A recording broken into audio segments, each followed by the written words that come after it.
Yeah. Hello, everyone, and welcome to probably the 20th episode of Rewriters of History. Who knows who's counting at this point? Today, we are finishing Caesar's verse. I think I said that exactly the last time as well, but hopefully today it's actually true. All right. Does everyone remember where we had left off in the previous session? I remember we brought back Stephan, Okay. Yes, Stephan was. and Mhm. yeah, I remember that, and then I don't know if we left off there or if there was anything else after that. I think that's where we left off. I'm pretty sure. Um, okay, so you are, you're currently uh, holding the line, holding the door of Elysia with a number of soldiers, riders who've followed Caesar into battle very loyally, but you have taken some losses.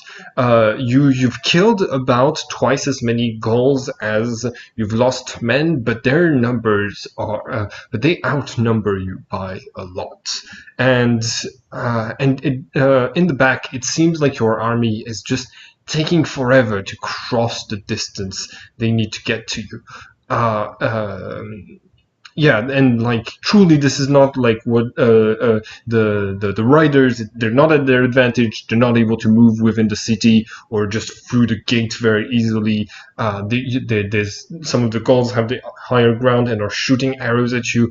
Yeah, and through all of this, um, Allison and Stefan are sort of like in the middle of this chaos, and they are laughing and hugging since Stefan reappeared, and um, yeah, and um, Allison turns to you and says, all right, we can still turn this around, but I think we should retreat.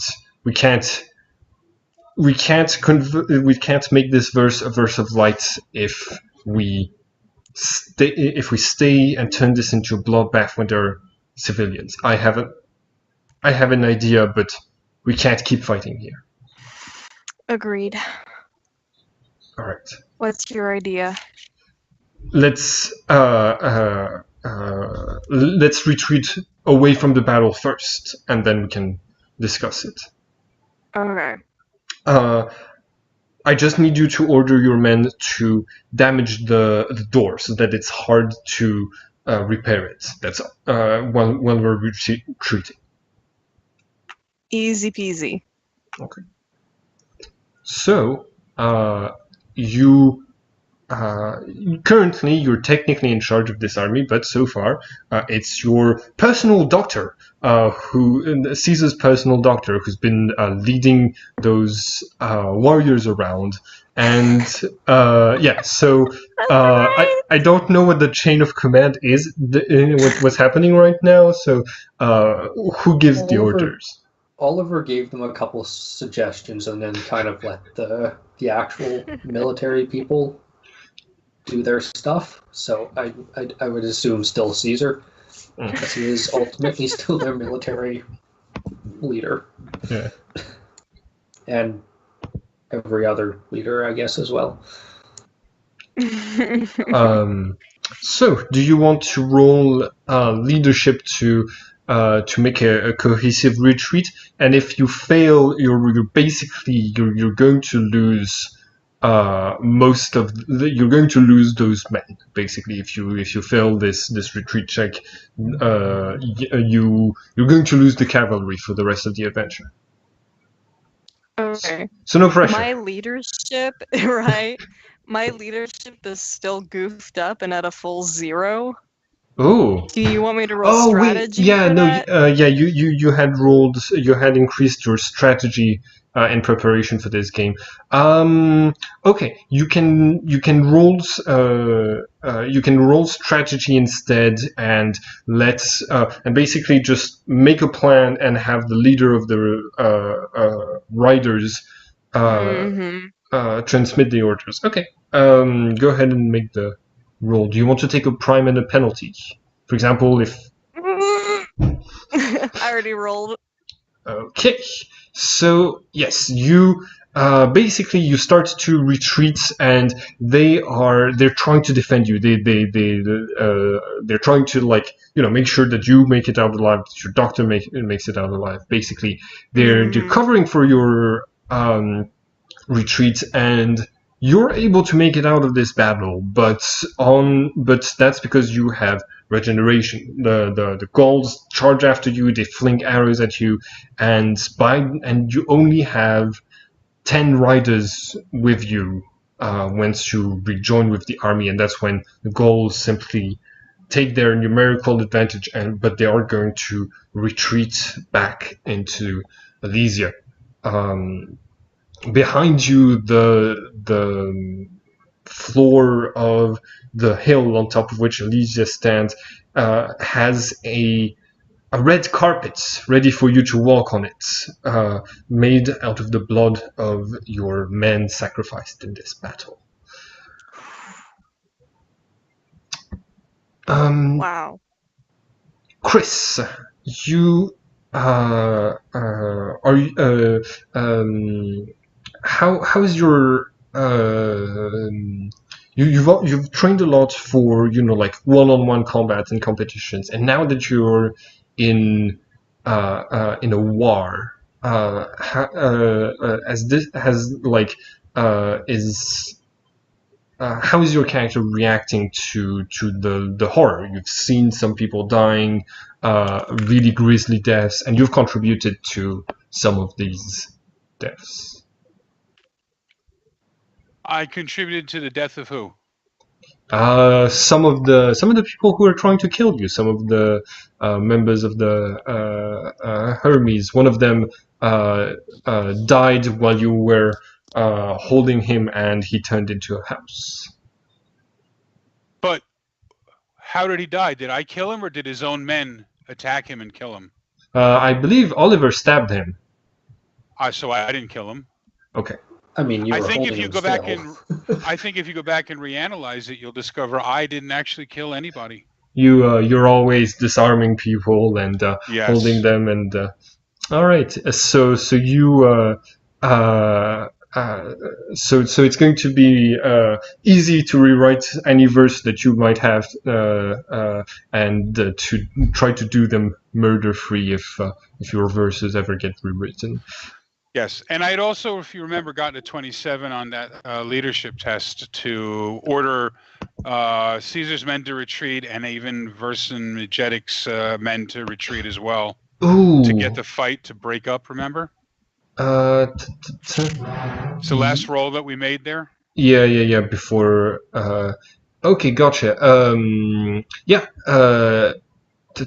I thought at this point you were retreating to the gate, basically. Yes, but that was the last thing that I had done at the end of the last session. Was I was ordering all the men to separate and return back to their sides. Gotcha. Making sure, to save as many of their lives as possible. Yes. All right, you are returning to camp, and you're returning to camp with three very strange people. There's Stephan, who now does not look like he did previously. Now he simply looks just like Stephan. And Stephan's Archon and Diva are simply just following him around. And so is and Allison is here with Apollo. So and they are also dressed into more modern clothing. So they're attracting a lot of attention as you make your way back to your tent. What do you do now? I will withdraw with Caesar, but I will let Caesar withdraw first, and I will, because I'm Caesar's general, so I make sure that Caesar is safe. So Caesar and the doctor can get out, and they take Stephan with him, and I'll retreat last. Okay. Okay, so all of you are in Caesar's red tent with a map of Gaul spread out in front of you with the different important cities around you and different markers representing where the known troops of both yourselves and your opponents are. So, what do you do? Well, that didn't go very well, did it, Caesar? No kidding. Fucking A. That was a goddamn disaster. Maybe I am misunderstanding something, but I think it's you who is supposed to defeat their general, yes? Vercingetorix, right? You're supposed to be the one to defeat him? So if we find ourselves in that situation again, I think you need to be the one to go after him. Yeah. I think that's fair. I mean, I think if that had happened in the first place, as soon as we got there, we might have been able to have reached an end to this already. Yeah, they got Stephan so quickly and I freaked out. Military victory might not be the best solution out of this. Remember, Vercingetorix's verse is being rewritten just at the same time as yours is being. Just killing him wouldn't necessarily rewrite his story into a good story. But I have an idea. That's Addison speaking. And she says, we have some new allies in the verse. We have there are some new people in the verse that have been introduced, and that we can use to our advantage to change this whole situation that we're in right now. And I believe we might be able to convince them to turn the tide around if we are charismatic enough. My plan revolves on us being very, very, very convincing. And she turns to Oliver and she says, and it's going to require you to get inside of Elysia past the security somehow. That should be easy enough to set up. Right. I can always count on your intrusion abilities. Although...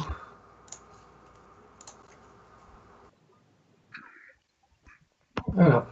I can even do it today if you want. Alright, thank you.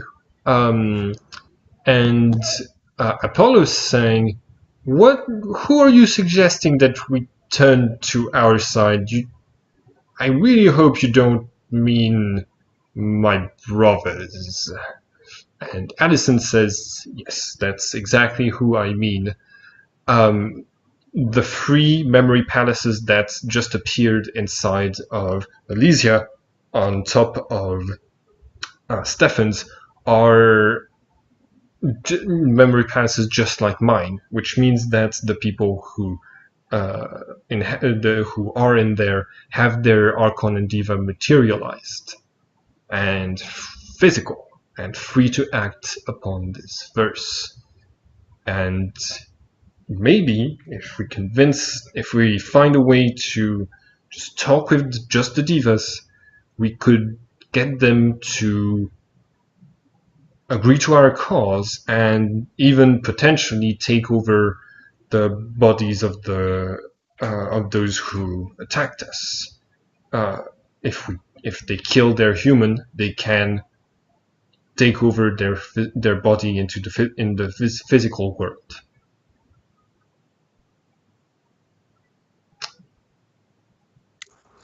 Worth a That shot. seems rather extreme. Yes, but with the losses to the cavalry that we took and the fact that we're up against some people who, well, they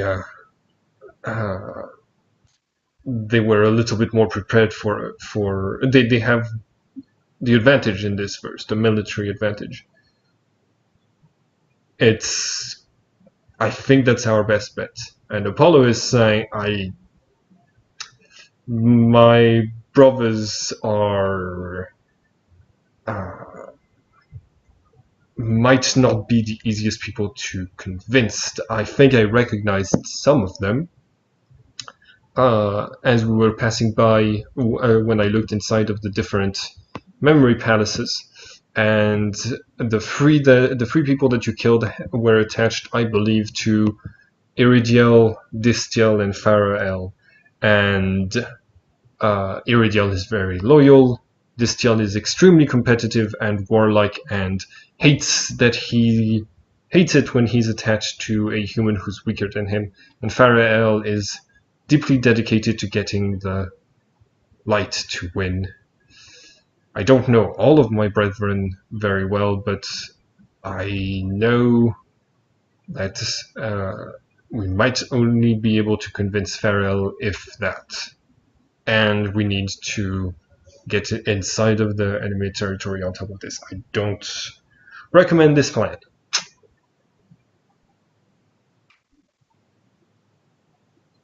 So, what do you do?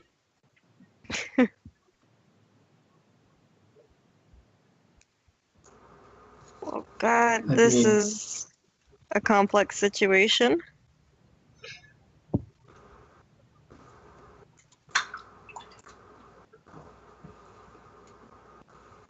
Do we want to give it a shot, or should we try something else?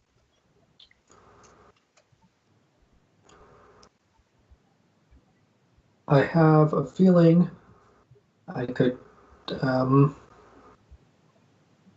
convince the diva in the coffee shop and the house. I have no idea how to approach the submarine, but I mean, unless someone can come with me, I would kind of rather not enter. And enter the fortress by myself. Understandable. It's possible that we could get you that we could get everyone to follow you I know you'd be able to scout ahead and make sure nobody encountered any patrols, but it would be more difficult for you to bring people.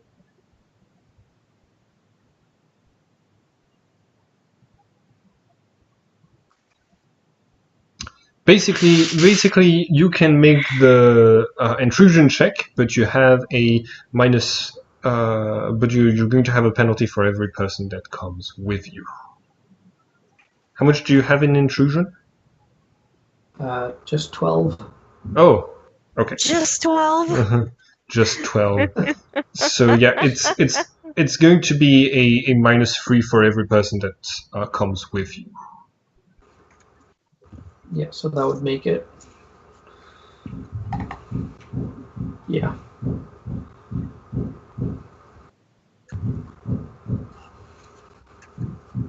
There's still someone knocking in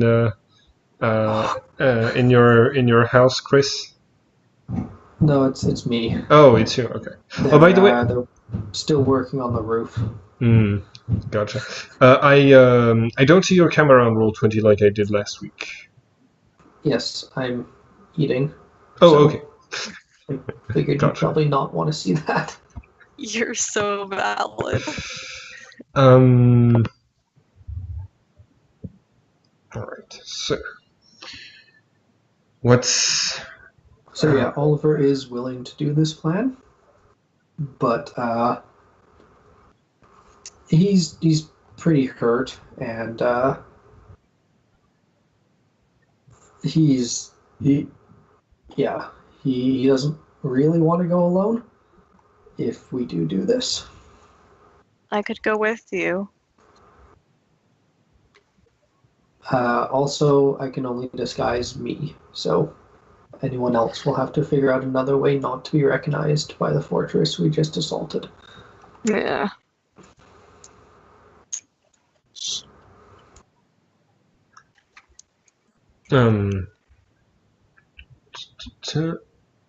Allison says, I suggest maybe Philip and which one of you is Chris?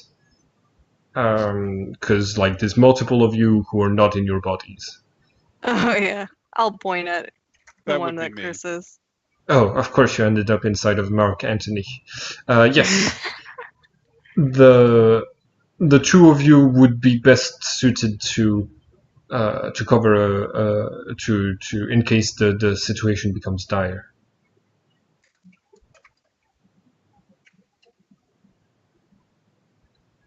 So, do you what do you think of the plan? Do you want to try it? Should we modify anything? I'd like to. Well, if we do it, I'd like to phase my approach as a messenger for the. Who are they? Gulls that are Yes. hiding in the castle. So I'd like to have some sort of cavalry chase me. Or maybe not. I can't ride a horse.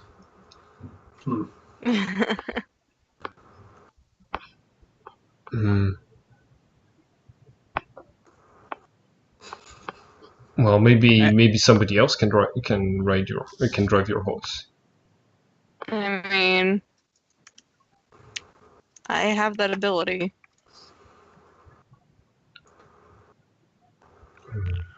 I think the problem is that Caesar and I are extremely recognizable.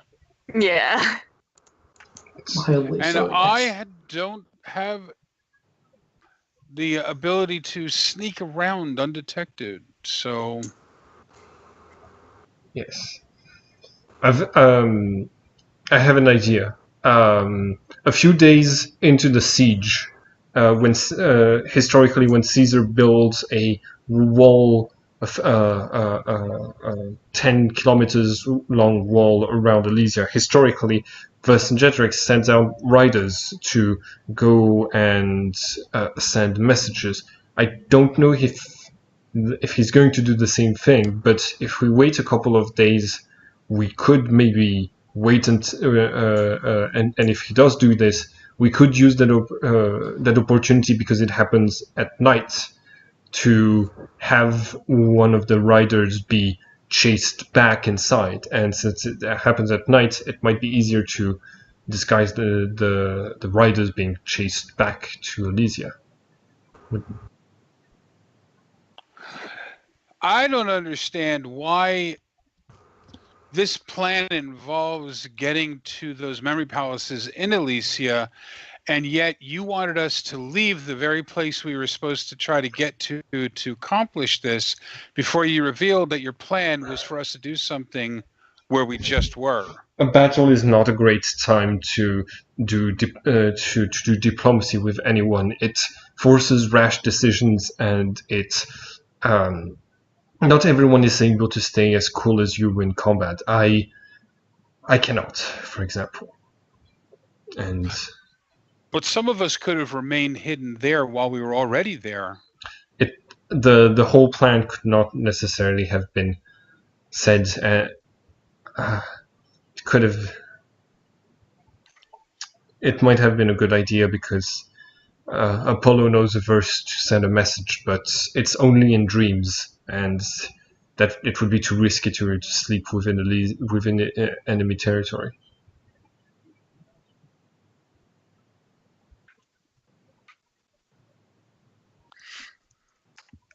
So you can send a message to those divas in a dream?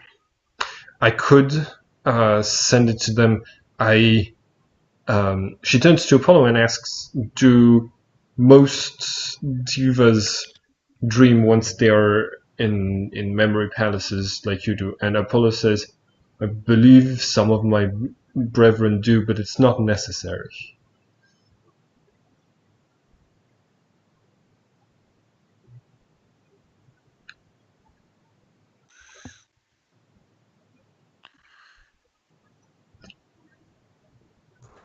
So, I mean, it would be good for me to wait the night anyways. Oh, at least a night. If you look at Oliver, he looks pretty beaten up. Oh. yeah. Like, anything more and he'll just fall over. And our enemies are also going to need some time to regenerate their karma and take care of their dead. So it's unlikely they'll attack before at least one sunset and one sunrise.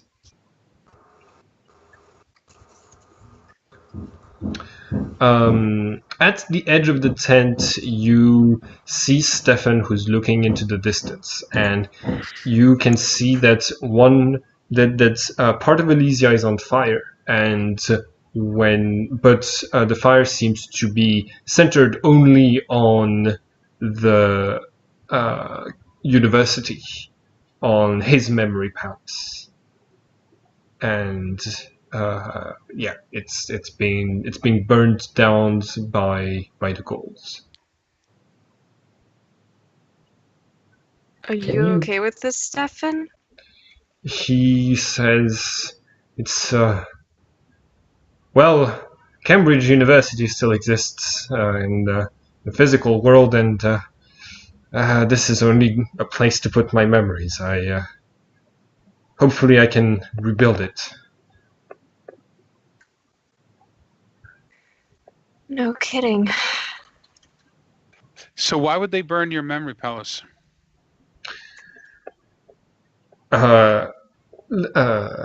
Allison says morale. It's not if we start to lose hope, and we might, when with things that are sentimental to us, it can be crushing. But we're stronger than this, aren't we? Stephan nods. But there's only one small group of people that would understand what that is. Yes, and they're not trying to beat our army, they're trying to beat us.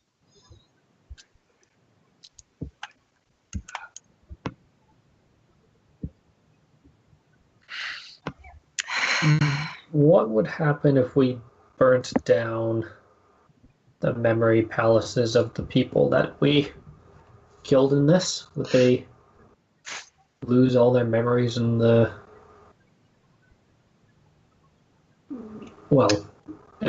real bodies as well? If those memories are still inside of their memory palaces, they will be destroyed, and they will forget everything about them. And the people inside of those memories, if anybody is visiting them, would be in grave danger as well. Apollo says, by the way, if you need some real ghoul outfits, I captured a couple of ghouls by making them smell some flowers earlier. Well, that's handy. Thank you. I always try to plan ahead. I apologize, Stephan. You probably remember goals in your chemistry classes. And Stephan says, no, they're in my last vacation at the beach. Oh. That's an interesting memory. uh, all right. All right. Guess we're doing this. All right. Guess so. The thing that made Vercingetorix send out his riders was when the Gallic army started building a wall. Do you want to give the order, Caesar? Sure. Okay. There's only one problem with this. We know Hmm. that he's inhabited by somebody else making his decisions. We do. So he's going to know that at that point in time, riders were sent out. So unless he's a complete moron, why would he just follow the... Like, he's going to know that we know that as well. So True. Without sending any messengers outside, it's very unlikely any armies will come to help him later. when the armies come to help him, does he win the battle? He comes quite close. Does he win the battle, though? He does not, but things might turn out differently because of us and him.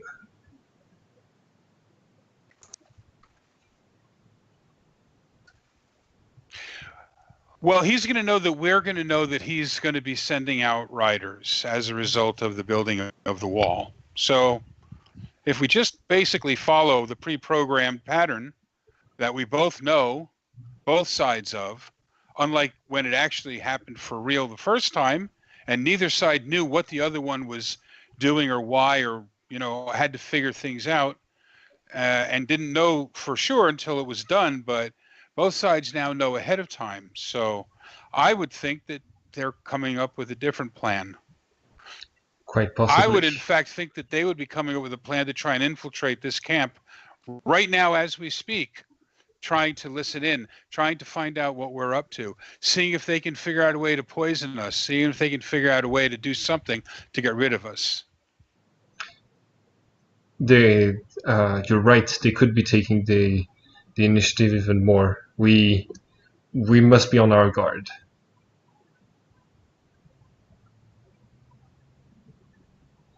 Do you have a better idea?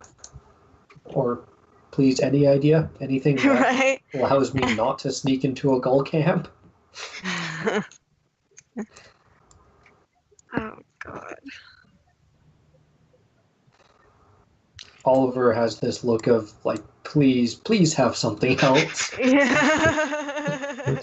Well, I think that we just threw away our golden opportunity when we left the very place we're supposed to go and talk to these people at. I think that was incredibly foolish for us to leave if that plan is to go talk to the people. I mean, they were right there. Like, you were literally inside the building at one point. So how does retreating and coming all the way back here and letting them regroup, and then we're regrouping here, and then the plan is to go all the way back there? But we were there. Why? I don't know. The Sounds awfully hokey to me. That's all I'm saying. I just Hmm. doesn't make any sense that you'd wait until we left the place that your plan involves us going to, and come as far away as possible to then reveal, not when we were right there. Like, if you had revealed that your plan was to try and recruit those 3 divas, that plan would only have taken 10 seconds to state, and then we were there already. We could have disguised other people as us and sent them back in retreat. So it looked like we all retreated while we hid there, waited till maybe nightfall or waited till something happened and things calmed down. But at least then we would already be inside. But now we've given up that opportunity to do that, to infiltrate them, to be outside. Now we have to try to go back and reacquire what we had already acquired in the first place. I just, and maybe I'm missing something, but it just seems absolutely horrible chain of events to have the plan for this sequence of events. I I understand, but as I had only recently arrived in this setting, I didn't know much about the situation. I apologize for my mistake. You're right. I've put the whole team in a more difficult position by making us retreat, but I don't think we've lost yet. On top of that, we were holding, but I don't know. I guess if we'd send people back in place of us.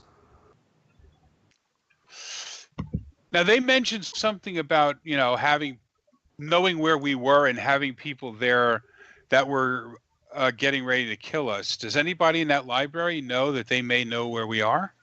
I mean, it was a good guess, but to what That's extent fine, right? do we have defenses guarding our bodies? You have two metal doors, one of which opens only from the inside, and that's about it, unfortunately. And this verse is supposed to take days, so. What do you mean by it only opens from the inside? It's basically a vault with it plotted on the inside of the chamber. So we're not talking about there's no known power in the entire multiverse that could possibly unlock this door except by being on the inside. You're talking about some guy designed a lock that only can open from the inside, which from what I've seen so far, I have no faith in a man-made lock and its ability to be able to hold back people who can essentially alter reality. They as far as I know, there's only one verse that allows to open doors, and it allows to open it from the inside. But yes, that is very bad news. It means we are on a tighter schedule. But I don't know if there's any way to end a verse earlier than it's the natural course of events would normally allow. To make it last less time than it's than the original time of the verse itself. So there's apparently more than one way to enter this time, right? Because they didn't use the same book that we came through. They entered through Vercingetorix's verse. Probably the leader, the one who's inside Vercingetorix, probably had a group of live humans next to him who came with him, just like all of you came with Philip. But I thought we had to use the book to get into the verse. To come back here. The Great Book is just it's the night sky, but basically all you need to enter it is to know the verse and be specialized in it and having an Archon in the Diva. Why do we have a giant telescope then? Oh, the telescope can project you into is specifically to project you into what are they called? Palaces? Memory palaces. But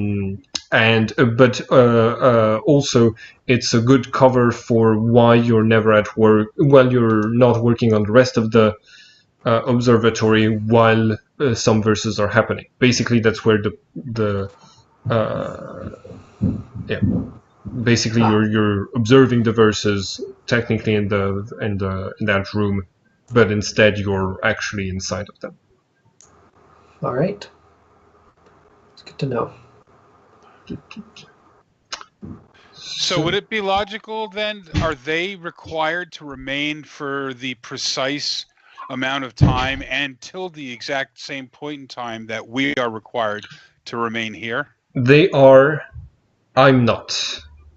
If I can pass back through the memory that Stephan has of me and go back into my memory palace, but there's no one on the in the physical world that I can contact. None of the Neo Hermes at all? Hmm? None of the Neo Hermes at all?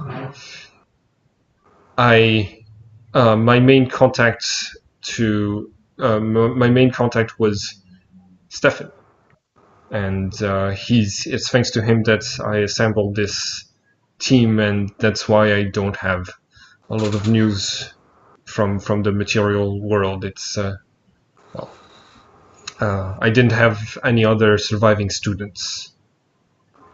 So we have no possibility of either going back or sending somebody back or sending word back to anybody that might be at that university to be on guard because we think something might be up. At the observatory. There is one thing. You said you could send messages to people in dreams. Can you send one to Palakiko? Yes, I'll do this right away. She turns to Apollo, and Apollo concentrates, and Allison is going to use the Scorpio aura to allow Apollo to use a dark verse. I'm pretty sure it's a dark verse. Apollo says the words in an ancient language, and then starts talking and says, "Hello, Kawa. Don't be afraid. The form that I have right now does not. I know I look terrifying in this dream, but it's me. It's Apollo. I'm Allison's diva. We are having a little bit of a trouble right now in the verse. So Apollo's going to keep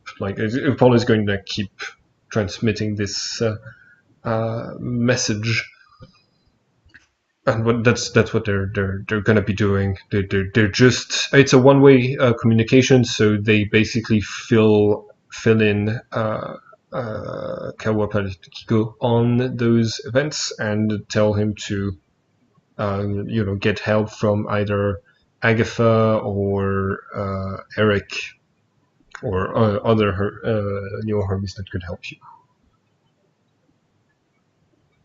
Okay, so Kawa might be able to help us out thanks to this. If the sooner he sleeps, the better. This verse is very practical because if I start reading the dictionary, Apollo says I can keep somebody asleep for a very, very long time. They can't wake up until the message is done, and the message is the message is conveyed by someone who looks like Hel, the goddess of death, because that's her verse. She was a historical figure, an archon, I believe. That's good to know.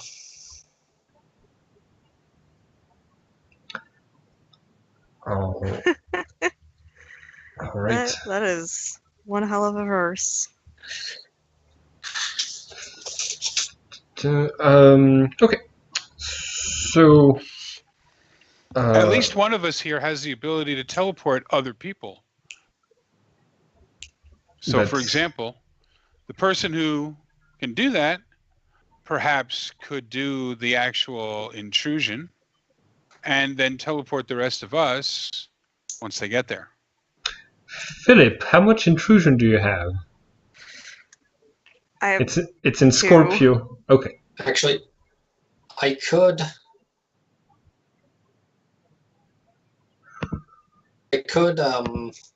take -3 to Scorpio without much problem. And then I could take Philip.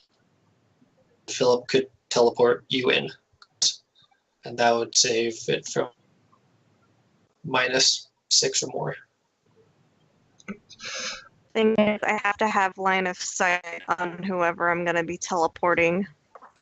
We broke down the door so that it would be hard to close. In order for it for that to be one of the potential entrances, the submarine has. I think I saw it's destroying part of it, part of the wall. It must have appeared at an awkward angle, so we have a couple of entry points.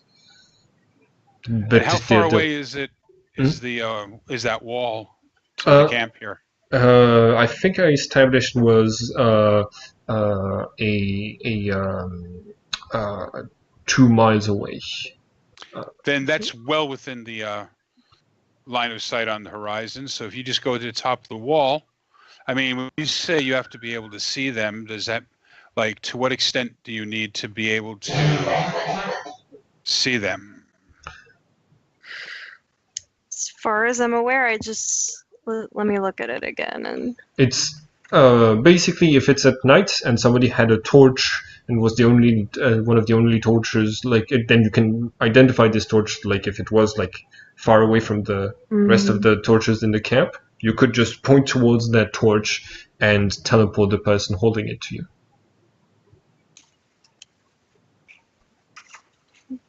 all right. So theoretically, this could work then. Or we could just beat up Galileo and make him make a telescope for you. That is also a great plan. I would love to do that. I could take care of that right now if you'd like.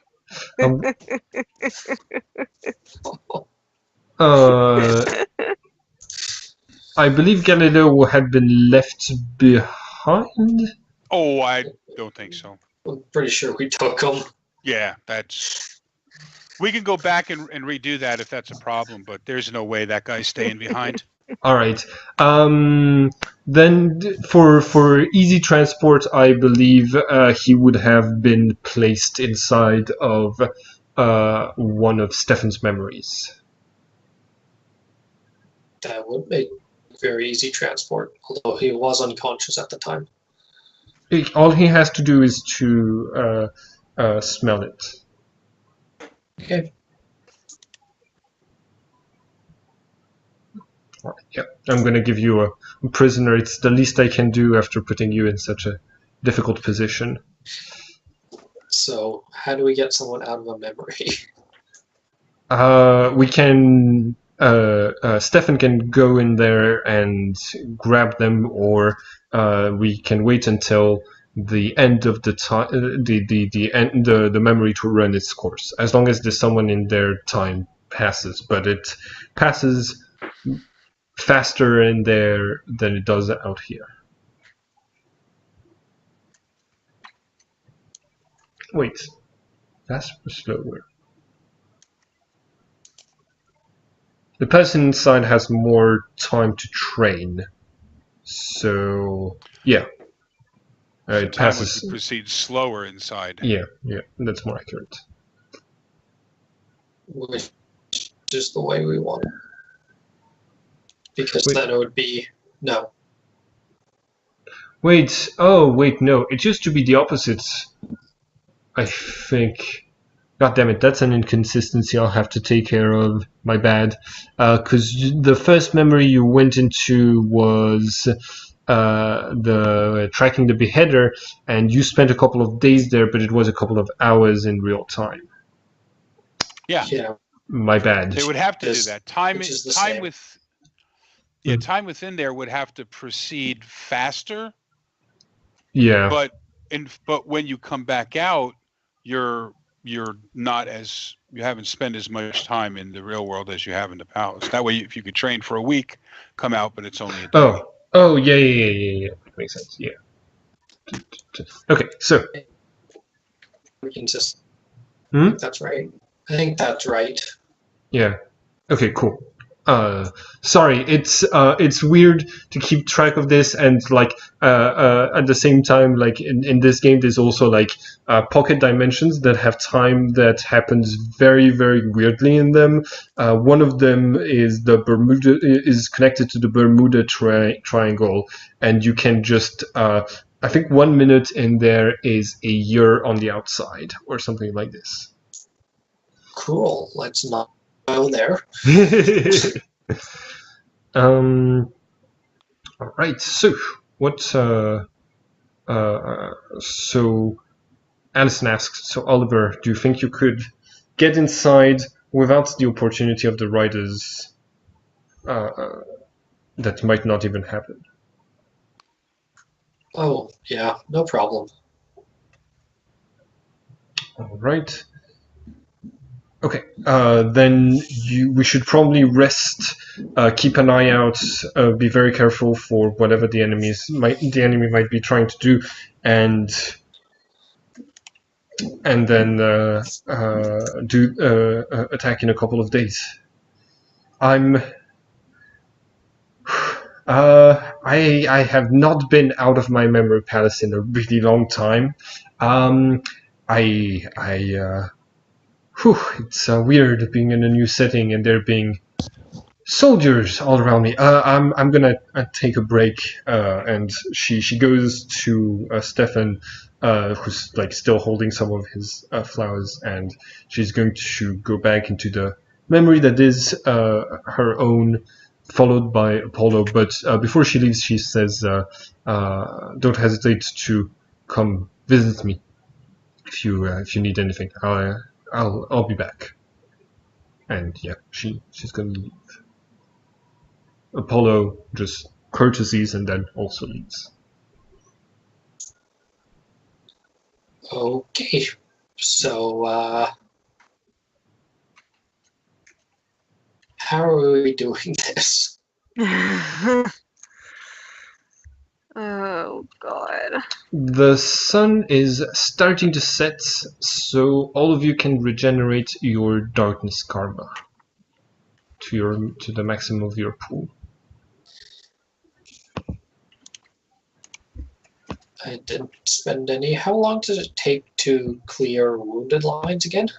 The first line, I believe, is 1 per hour. The second line is 1 per day. And the last one is 1 per week with medical help. If you're Right. if you're just regenerating them normally. Yep.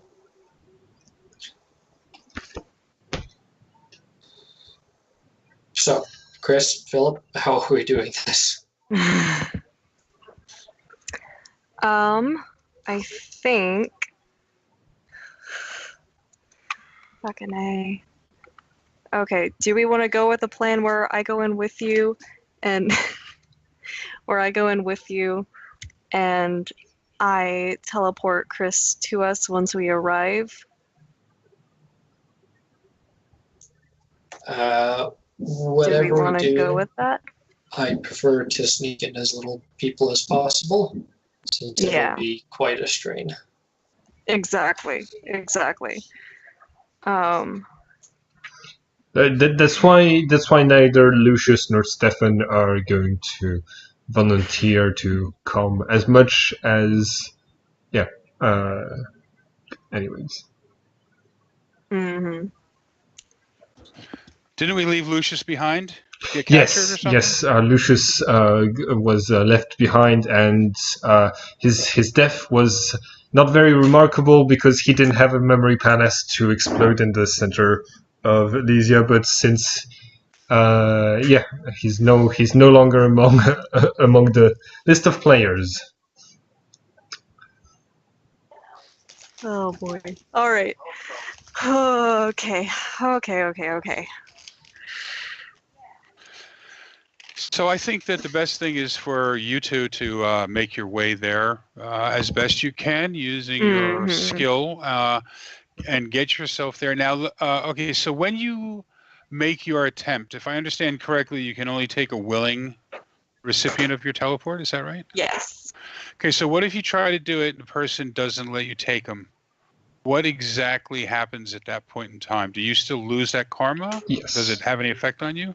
It makes you lose that point of karma, and the person does not move. And there's no way for you to do anything that would let me know that it was you and not somebody else, so that they could trick us the way you did. But there is actually a way that we can do that, and that's going to depend on the extent of your perceptive powers at that range to see me, because what I'm thinking is that we can have you. The question, I guess, would be when you're 2 miles away, are you going to be able to tell the difference between somebody standing there with a torch held up over their head or held out at a 90-degree angle or waving it around in a circle or waving it like only to one side, like the way air traffic controller would guide the airplanes on a. So are you going to be able to see that difference at that distance if I have the torch? I think I'd make you make a +3 search or vigilance check. And you have a vigilance of 4 and a search of 2. So. And how about Oliver? No, Oliver is no. Not better than that? Oliver is much worse. Oh. Okay. I think Oliver has 0 in both. We could also turn the torch a different color. I'm sure we can find something that burns a funny color here. Stephan is like, yes, I studied the region. There's some deposits of some minerals I can go and pick up with a couple of soldiers to make the flame green. Okay, so here's what the signal is going to be. You're going to see the one torch, then you're going to see a second torch lit, then that torch is going to turn green, and then that green torch is going to disappear. And the moment the green torch disappears is when you're going to grab me, because I'll have the regular torch. Okay. But not in any other moment. Right. Okay.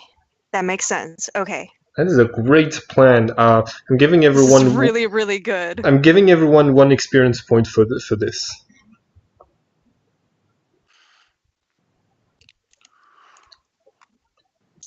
All right. This is seeming like a better and better plan. Yeah, I'm feeling much more confident. So how long do you think it would take you when you leave to make it those 2 miles discreetly and get to that place where you'll be ready to find us and teleport me? Oh, a couple hours. Probably 3 or 4. I mean, it's a pretty open field approaching a fortified position. It's going to be very slow going. So 2 miles, say 2 hours? Let's go with 4 hours. Because this way you can take your time prime. Mm-hmm. Exactly. Yeah, because when you get there, you might want to take a look around in case you want to abort the mission. Yeah. For some True. reason. Okay, so we're going to give you 4 hours. Okay. So now, I don't actually know if there was a way of accurately tracking the passage of time. Water clocks and sundials. Both are fairly accurate. And do we have those here in this camp that we could... You definitely have water clocks in the Roman army for nighttime. How are you management. going to be able to tell when 4 hours is up? Hope we're looking in the right direction. That's true. All right, yeah, so we'll know when it's 4 hours. And when you get there, hopefully you'll get there a little early and you'll just have to keep watch for that signal. That's exactly. Like, I'm hoping if we leave ourselves with enough time, we'll get there early and be able to sit there and watch and see it all happen. Sure. Okay. So we'll do that. That'll be the plan. And then the second light goes up. Then the second torch turns green.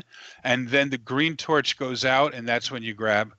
And I'll let it go. And I grab you, the person holding the first torch, correct? Yes. Okay. And if worst case scenario, if they pull a fast one somehow and do manage to grab us, at least it'll be me and not Stephan who shows up in the middle of them. So. That would be a rather rude surprise. Better you than him, actually. Like, yeah. Well, somebody's going to pay for it. Yeah. You know, they may capture me, but somebody's going to certainly pay for it if that happens.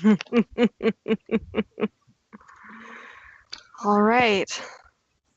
Guess we're doing this. Okay.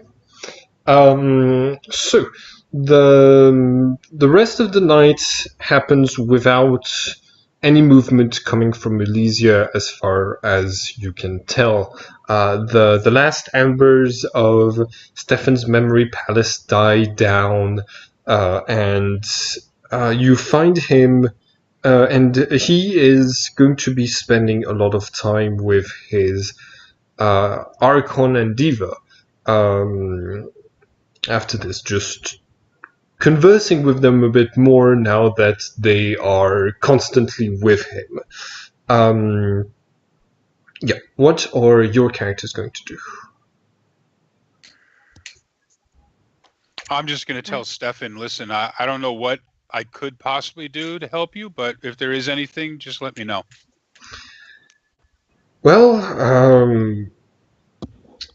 this is going to be where I live now, and hopefully we can take care of the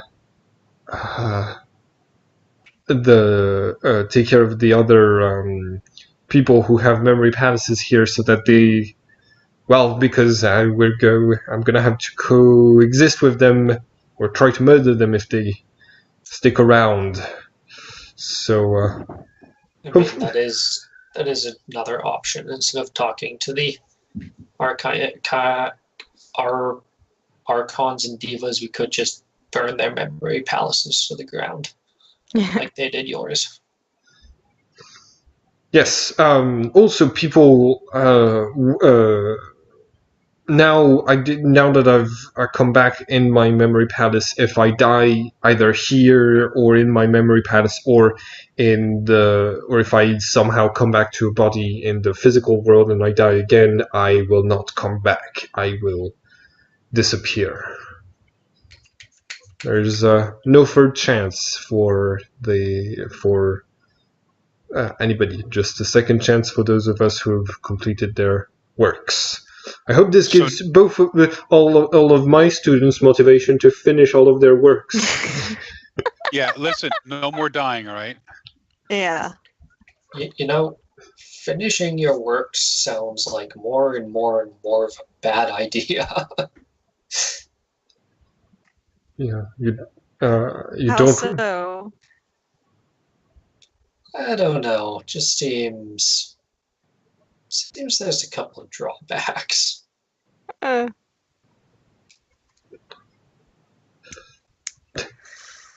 are we going to basically try to convince these divas, and if they don't want to help out, we're going to burn their palaces to the ground and get rid of them? Is that the plan? Are we giving them this ultimatum and punishing them if they don't comply? I mean, maybe don't start off with the ultimatum. Yeah. Obviously, we don't start out with the ultimatum, yeah. but if you don't carry through, you know, I've given each of the people that I fought a chance to survive the first attack on me, but when I see them a second time, I'm not going to allow them to survive. So, you know, yeah, you don't lead with it, the ultimatum.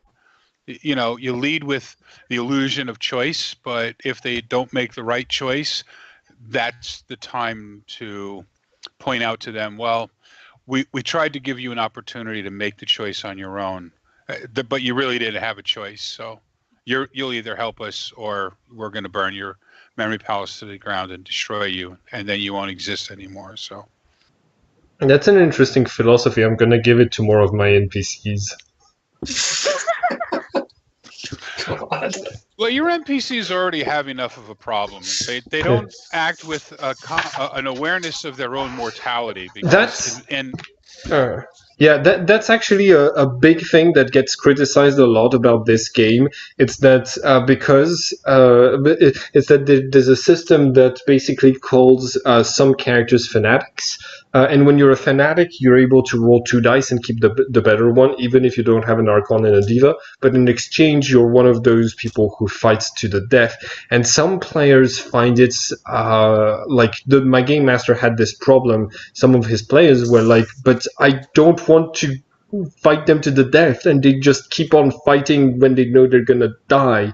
But a lot of the people in this setting are not reasonable because they have very strong beliefs about the fate of the world, the cosmology, and the gods above and stuff like this.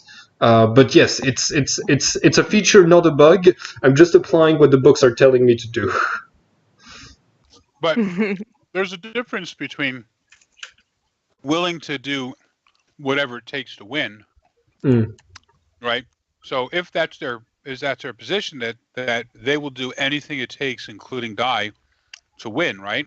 Mm-hmm. So when you're faced with the choice of you can give up and then continue to live so you still have a chance to win, or you can continue to fight, clearly you're not going to win the fight, and therefore if you continue you're going to be killed, and now you will no longer be able to help your cause by fighting for it.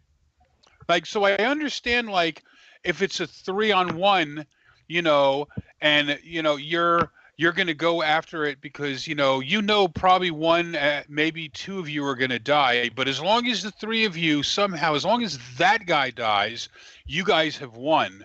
That's not the same thing as fighting a fight you cannot win, that has been demonstrated that you have no chance of actually winning. So fighting only gets you killed, and you're no longer helping your cause. Now you've failed your cause. Now, as a fanatic, you have been the exact opposite of your whole goal, which was for your side to win. You've just eliminated one pawn in that on your side because you've thrown your life away in futility because you can't win that fight. But that's what those guys were doing. They clearly saw they weren't able to win, but they continued fighting. That's why I didn't understand. It's like you're at this point you're literally, you're not just being fanatics, you are literally throwing your lives away. You have seen you can't win that fight, but you're still fighting it. It doesn't, I think you're seeing all of this from like a very cold perspective of like, as the players we're not experiencing all of the like the fervor of the combat and stuff like this, and the confusion that can arise with this. Personally, I think like I'm following like the guidelines of how most characters fight, and when I was playing this game as well, like when I realized that my character could kill like 10 people armed with guns, when I had been an artist my entire life, I just had powers that helped me, and I was able to heal and stuff. And I was like, why didn't, like, I also realized that they didn't flee, and it's only until when I read about the fanatic rules and the way you're supposed to play them in combat that I like figured that I understood like what the game was trying to go for. It's not necessarily realistic. I think it's like James Bond mook villains that just charge at him and that he just kills on mass, but they keep trying. Things like this. Yeah, exactly. I mean, like Arnold Schwarzenegger and Sylvester Stallone, like their action movies, like. Yeah. During the course of the movie, they gunned down 100, 150 guys, and there's no legal repercussion for killing all of these guys, right? Because they didn't count. Yeah. Like they were only there to entertain the audience, Yeah.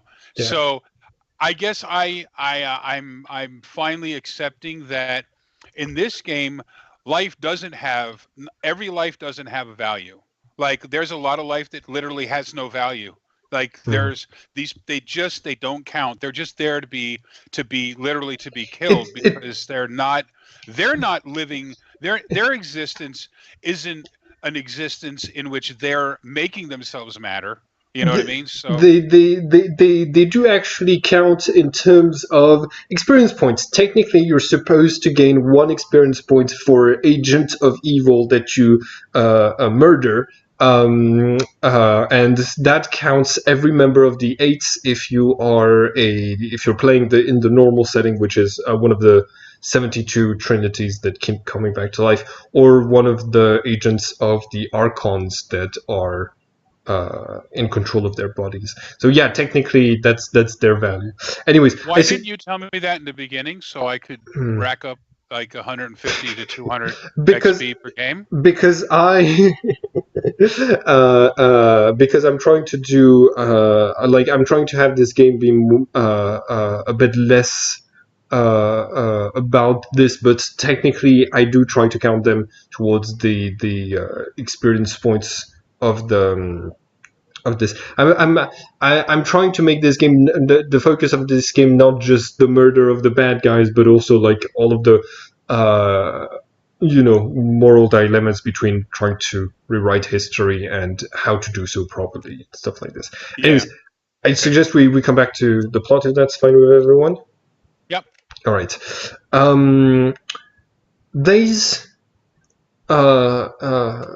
Days pass.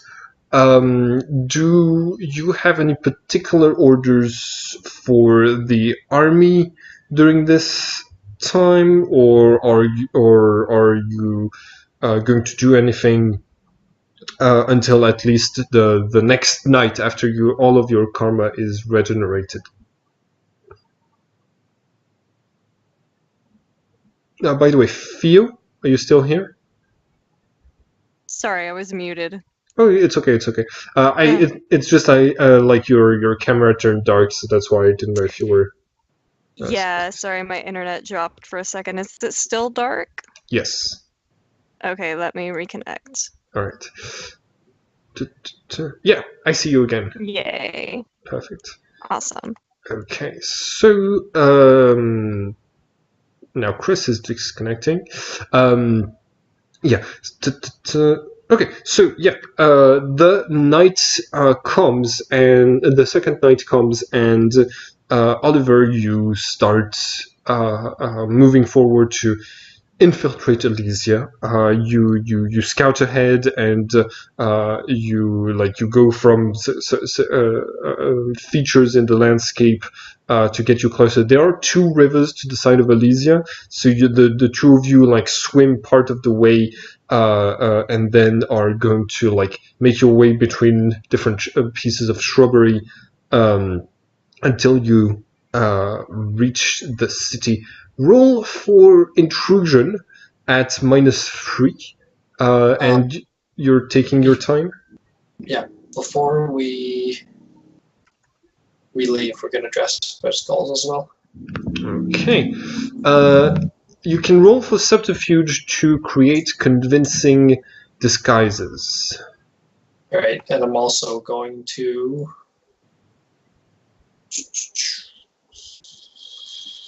Where is it? I'm also going to say, I become that which I desire. Ooh. And look unrecognizable from myself. Okay.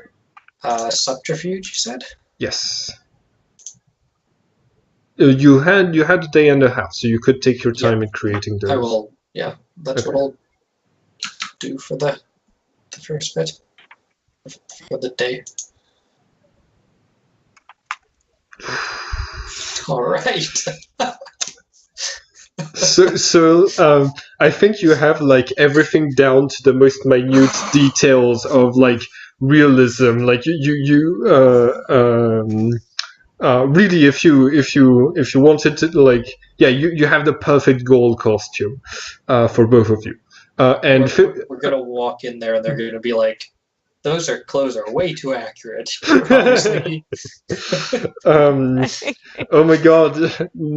Now I have Stephen Buscemi entering saying "Hello, fellow girls" in my brain. Oh my god!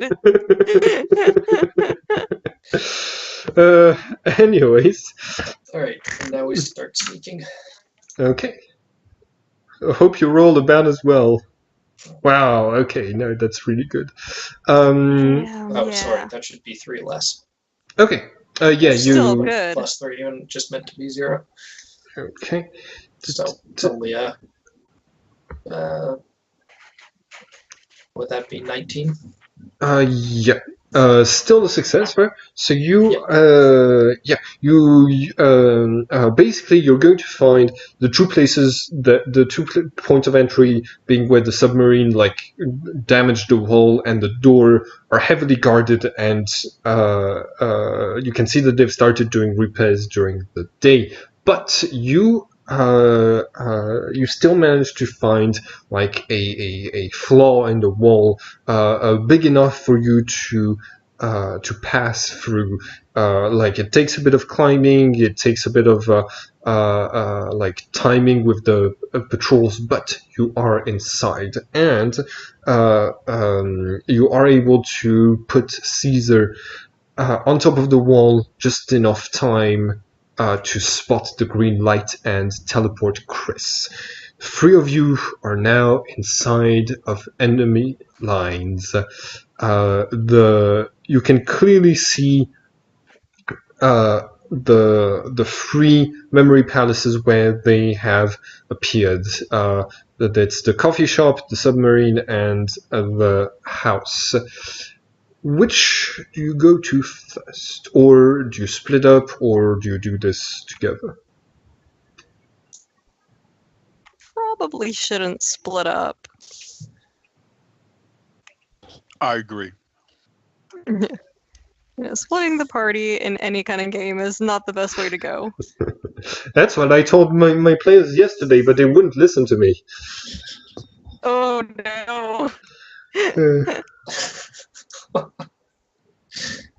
We probably want to go to the coffee shop or the house first. For the coffee shop, that's probably something you, Chris, could convince them better than either of us, so they're very competitive. And then the other 2, I don't know how we'll deal with the submarine, but the house, I mean, we're pretty dedicated to the light as well. It should be relatively simple, hopefully. That's the hope. Try not to smile too hard. Yeah, aren't you both rather deeply in debt to the darkness at this point? But Oh no, I don't have any debt to the darkness. Oh, I just that's take just- the darkness dice That's along. just Philip. yeah, but Philip is only indebted to the darkness because Philip has is spending so much time. It's because Philip has rewritten verses and is on the path of light at the moment. So, where do you go first? I think that's probably something you decided on before you went, but so we can have a flashback of you at the tent deciding this. I'm gonna say relieve submarine for last, but Yeah, that sounds it's fair. kind of a toss of the coin for the other 2, I think. Okay. What's heads? Okay, one is going to be going to the coffee shop first. Okay, so yeah, when you flip the coin, it fell on going to the coffee shop first. I guess we'll go to the Alright. coffee shop. Okay. All right. You make your way towards the coffee shop, which materialized into what looks like part of the coffee shop has materialized in what looks to be like a statue. There's a statue of a gold leader that's tipped to the side because of this. And history was never the same again. And yeah, so Oliver is going first and scouting and everything. And you can see that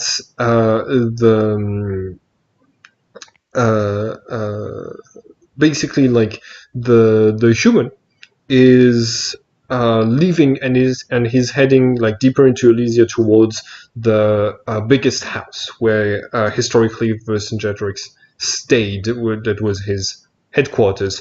The Archon is nowhere to be seen, and the Diva is meditating in the center of the is meditating in this place. So when you approach it, what do you do?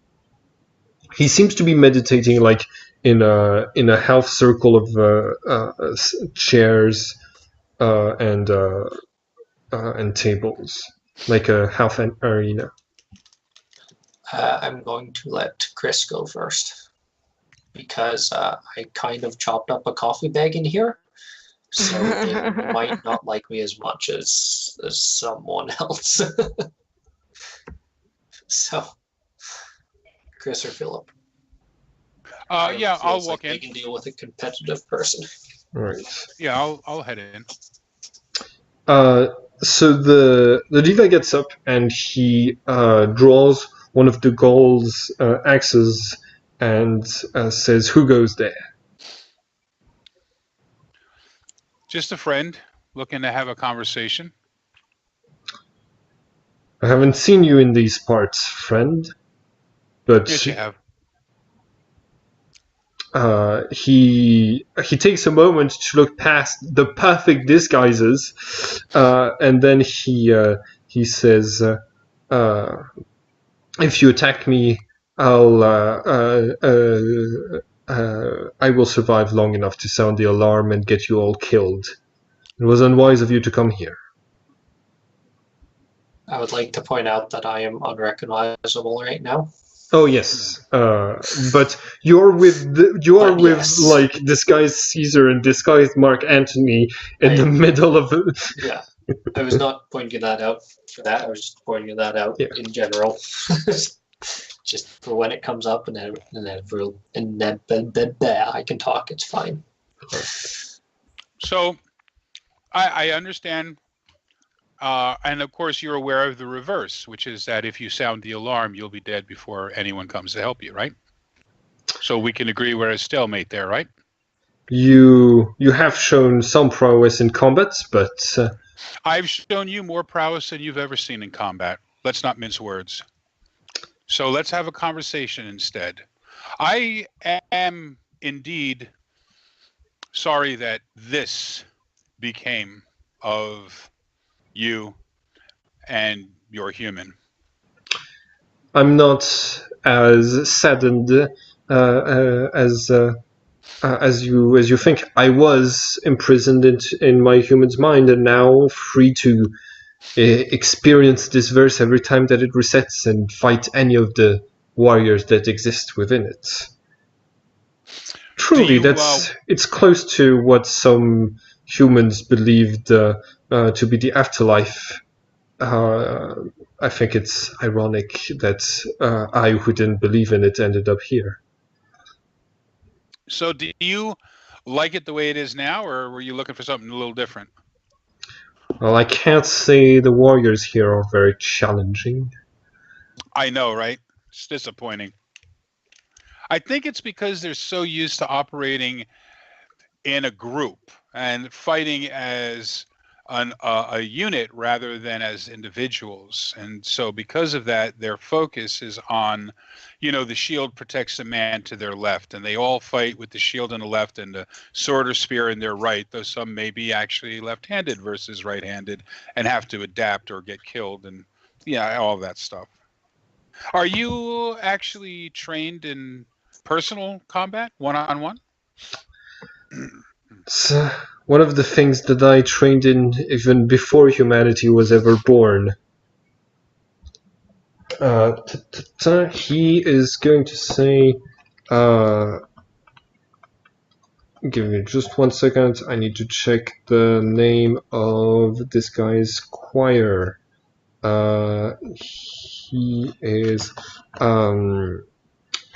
He says, I'm Distiel. I'm one of the leaders of the Seneverim, also known as the Resplendis.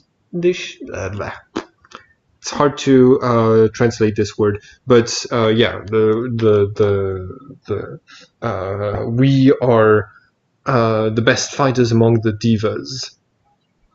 And unfortunately, I've always been bound to humans who've turned out rather mediocre in this aspect. But why have you come here? I might be eternal, but I still have a limited patience. As do I. We're here because we hope to appeal to you to see things our way, to be willing to do something a little bit more positive with this situation rather than the mass genocide that Versagenics seems to be trying to drive, well, whoever that is in occupying him at this time is motivating him towards. And if I understand correctly, prior to the person who is currently manipulating him, wasn't he actually being controlled by his Archon? If you're talking about Crimson, no. He... No, Versagenics himself. Yes, he was controlled by his Archon, but you're trying to convince me by saying that the lives of the people inside of this verse matter. They're all long dead. What really matters is the lives of my human, your lives, and everybody else who's traveled into this past. And I must say, based on your circumstances, I hardly find it. I find it difficult to believe you will come out victorious, but you're trying to offer me something? Yes, I'm actually not really particularly concerned with how it works out for anybody else, with all the rest of them. They're going to basically continue or not continue or change or stay the same based on whoever is victorious in this struggle to determine what it's going to be like here. What I'm really interested in is what you want, because I would like to find out if we can help to facilitate the outcome to be something that is personally beneficial to you. Because I think that if you were willing to help us, you would require something equally substantial in return. And I also believe that you're more concerned with having an outcome or the situation suit your needs more so than you're concerned with whatever the rest of those people have going on. Am I right? This is a rare opportunity. If something were to happen to my human, I could come to the physical world in his body and have the opportunity to fight humans again. But your kind has been dulled by peace. I'm sure I could find more worthy fighters in this verse, or are you saying that there are still interesting fighters even in the year 2000? Well, I have fought numerous tournaments against people who all are of a fighting spirit, who get together and fight under specific rules. Most of it has been, non-lethal. But it's a way to demonstrate your prowess in a way that all can see and all will know who is the best fighter. I have won numerous contests of this type, and I have no reason to doubt that you would do quite well in those as well. I'm pretty sure that the ease with which I was able to incapacitate the human that you occupied would have been a lot more difficult if you had not been restrained by him and his will. If you were able to act and be who you are, I'm going to guess that fight would have taken a lot more, maybe even come out in your favor. I'll consider helping you, if you will, under two conditions. You'll have to help me. We can help each other dispose of my human and the Archon, so that I'm the only one who has claim to his physical body. But you'll also have to prove to me that there are still worthy fighters in the year 2000. And I will not abandon this battlefield, this verse, unless one of you can defeat me. And he rises with his sword. Does this sound like a fair deal? Oh, absolutely. Did you want to? I mean, I'm thinking we should probably not fight to the death, because then neither one of us can ultimately win, except for the battle, but we can't win the war that way. So, shall we agree to fight until one surrenders to the other? I will count. If you're able to deal with me 3 strikes, that would have been enough to kill a physical body. But I'm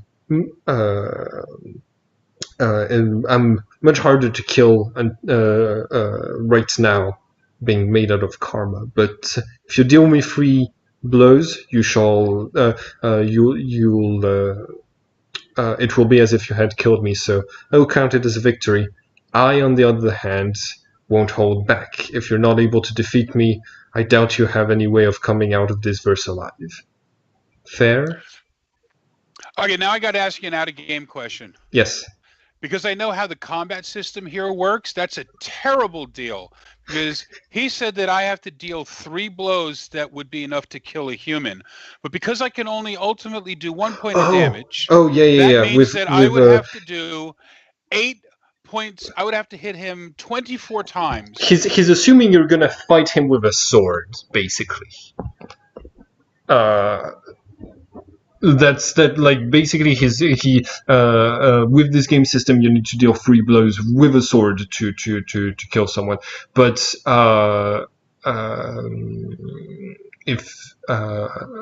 you could tell him that's not how you're going to fight him. It's up to you. Swords are for pansies. I'm thinking that did he not have any awareness during the fight? When he was controlled by the human. I don't know. Yeah, no, it would make sense. I think he. Hold on, just 1 second for something. Yeah, he.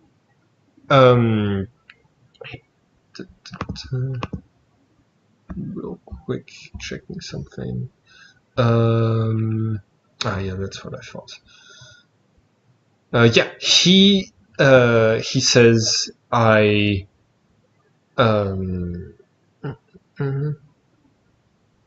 Yeah, he says anyone who knows something about the occult world knows that swords are the most the easiest weapon to use against a lot of foes. Well, personally, I'd go with something like a rocket launcher. But if you have the proper skill, you need no tools, because the true measure of a man lies in what he can do without any tools. Because you'll never know am no man. If you have a sword, or if you'll have a gun, or if you'll have a tank, but you will always have you. However, you may use a sword. You're going to need it. Let's go. Okay. I think he was gonna ask to fight Philip, but yeah, if you want to do a 1-on-1 against him, go ahead. Oh, look, if you want to fight him, Caesar. That's fine. I'm not going to call him Caesar. He's in disguise. That's I'm not going to identify him by anything other than I'm assuming your disguise is also that of a male, so I'm going to say him. Yeah. So if you wanted to fight him, I understand. It's in your position, I'd rather fight him too. Basically, it's up to you as to who's going to be fighting him. It's your choice. But I think he says, surely you put your proudest warrior in to incarnate Caesar, not instead of at least that's what I would have done. I would have chosen the human who knew how to fight best too. Well, it seems we've outsmarted you as well. Hmm. Very well. You're dissing both Philip and and him at the same time. Yes, but I think that Philip is well aware that we're playing a game with him at this point in time, and I'm not actually trying to slight him. But I am clearly implying that this guy doesn't want to fight me. You know, so. But anyway, I will turn and say, what do you want to do? It's up to you. You want to fight him, or I'll fight him. Is he worth it, the trouble for you to fight him, or what do you want to do? Do you want to fight him? I look at Oliver's guy. Do you want to fight him? I mean, I don't care. I think he's Oliver's asking. Just shaking his head and looking terrifying when you ask Oliver if he wants to fight someone. Phil, you're muted, I believe, and I believe he was asking you. Yes. Yes, to Philip, I ask. I mean, if you want him, you can have him. Otherwise, I'll just take him out. Theo left the Skype call, so I guess let's roll initiative with with you. Right. So unfortunately, divas have no access to what are they called?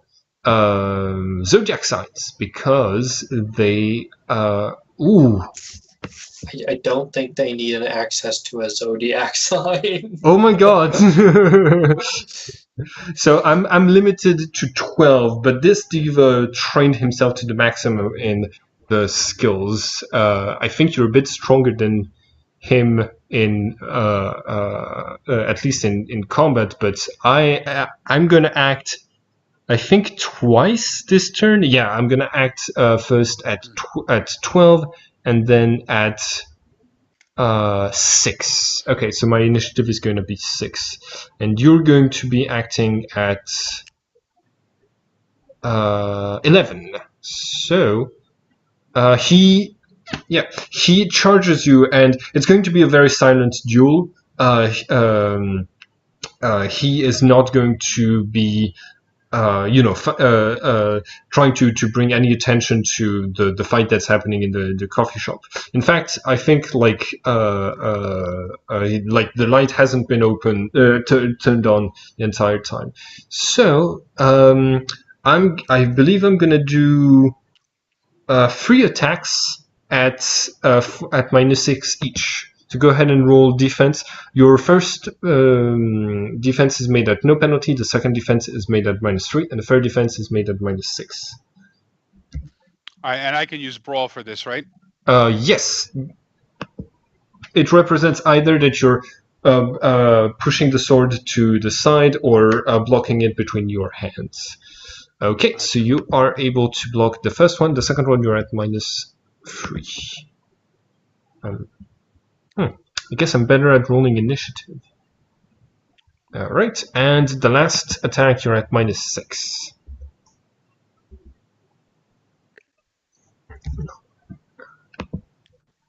Okay, you block all of his.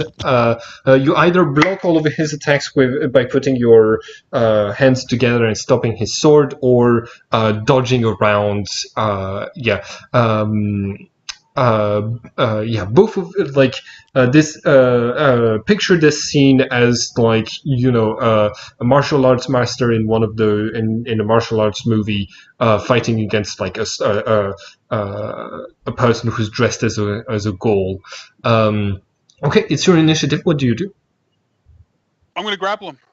Okay, go ahead and roll. Do you want to? How many actions do you want to do this turn? I'm just basically going to do the grab him and disarm. Okay, so that's going to be 2 actions. So you're at -3 for each of those actions, for both of them. Okay. All right. I should have taken primes and penalties since I'm playing quite a warrior, but wait.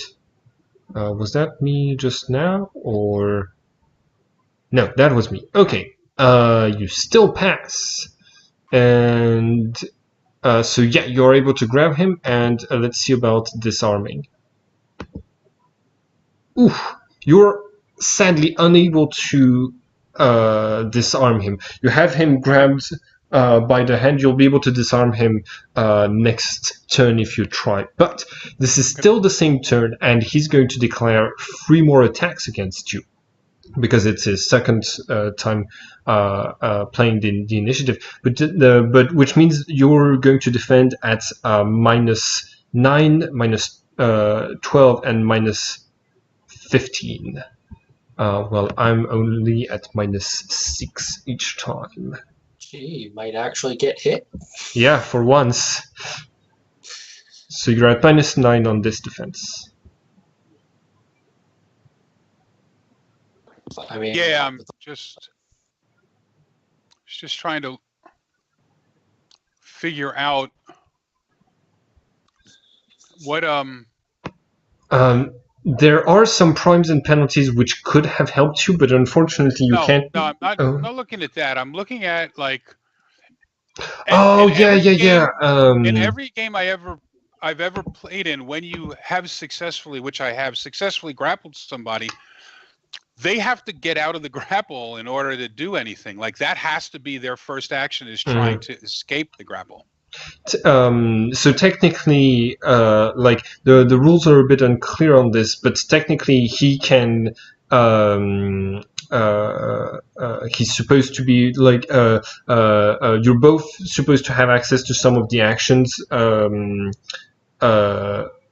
during the grapple, and basically using the tools that one of them that one of you has is one of those options. So technically, like you could one of your options is turn somebody's weapon against them, I think, or something like this. And he's been grabbed, but he like he still has his other hand to use the weapon. You can disarm him. Like in order to disarm him, you need to. Gotcha. See. Oh, let me just check that actually, because list of combat actions.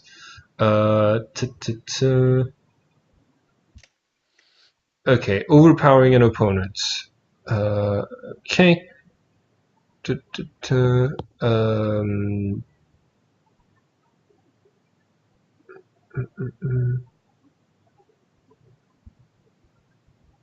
Okay, so technically, yeah, use. Yeah. Okay. All right. So there's 2 steps to this. Yeah, that's right. You have to overpower an opponent. That's the first thing you did. Then take hostage, which is a free action, automatic success, and then you can use the hostage's equipment. So you didn't have to roll the previous roll. Basically, the second roll you succeeded, which means he is taken hostage, and he's gonna have a penalty to try to attack you. But you need to. And that now all it takes is a normal action with an automatic success, so you can disarm him. Oh, okay, that's even more powerful than I thought.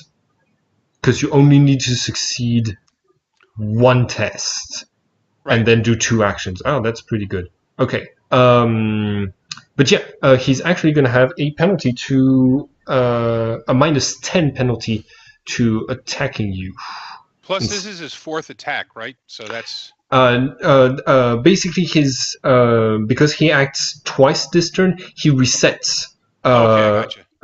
That's why he was only at a -6. But with this penalty, he's only gonna do 2 actions then, to reduce the penalty to instead of -6 to just reduce it to instead of -10 reduce it to minus.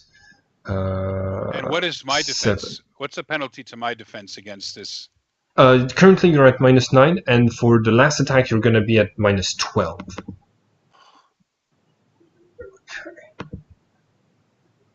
Okay. So you passed, and last attack. -7 and you're at -12. I swear to God. Ah, no, I failed. I only have light dice. God damn it, because that was a beautiful darkness roll, which you could not have evaded. But yeah, new turn. It's your initiative first, which means you're able to disarm him and throw him to the like basically. He groaned and he says, "It seems combat has evolved a lot since the days where I could train in a physical body like this. Thank you. This has been enlightening. I accept my defeat." I release him. He gets up and he says, "Once I have the body of my human host, I'll gladly challenge you again. What is your plan? What do you want me to do?" I turn and gesture to the other two to take up the.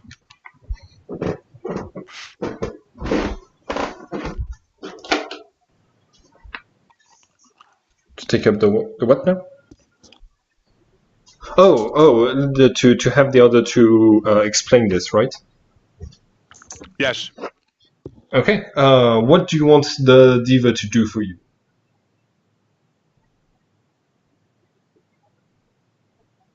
What do we want the diva to do for us? What's my plan?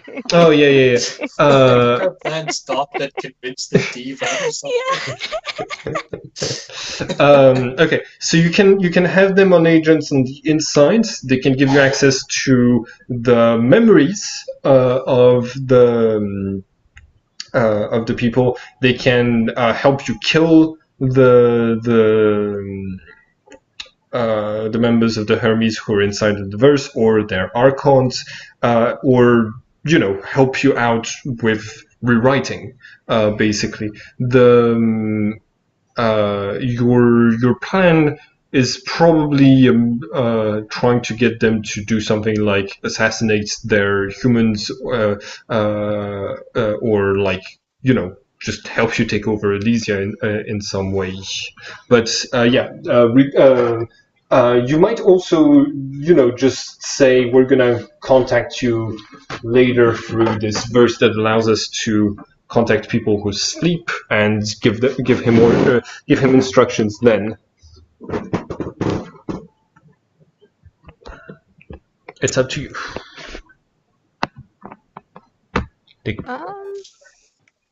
Might want to wait to give instructions, I guess, until we actually know what we're gonna ask. Okay. He says, "I'll help. But I'll help any way I can. But my skills are essentially for fighting and anything that has to do with weapons." Maybe you could give us some insight on how to best convince the other two.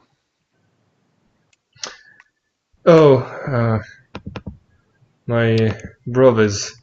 Well, it's going to be extremely hard to get Iridio to change sides. He is, after all, a Sephirim, extremely loyal to their. Oh no! Wait, no, it's not them. It's the Barakim, extremely loyal to their humans. By the way, you have the next to your Archonens and Divas, you have the choir and the choir and the legion that your Archon or Diva belongs to. Those are basically the different ideological groups that your own Archons and Divas belong to. So yes, but as for Pharael, I can't say that I knew him very well in back in Eden. and back before then, but it might be it's easy for him to get caught in big ideas, freedom, truth, things like this. He's always more of a thinker than a fighter, and I don't really like that.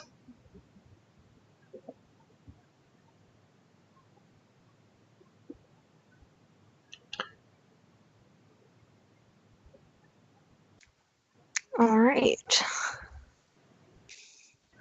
Well, thank you for everything and not killing our friend. He nods. He says, "By the way, my human is currently in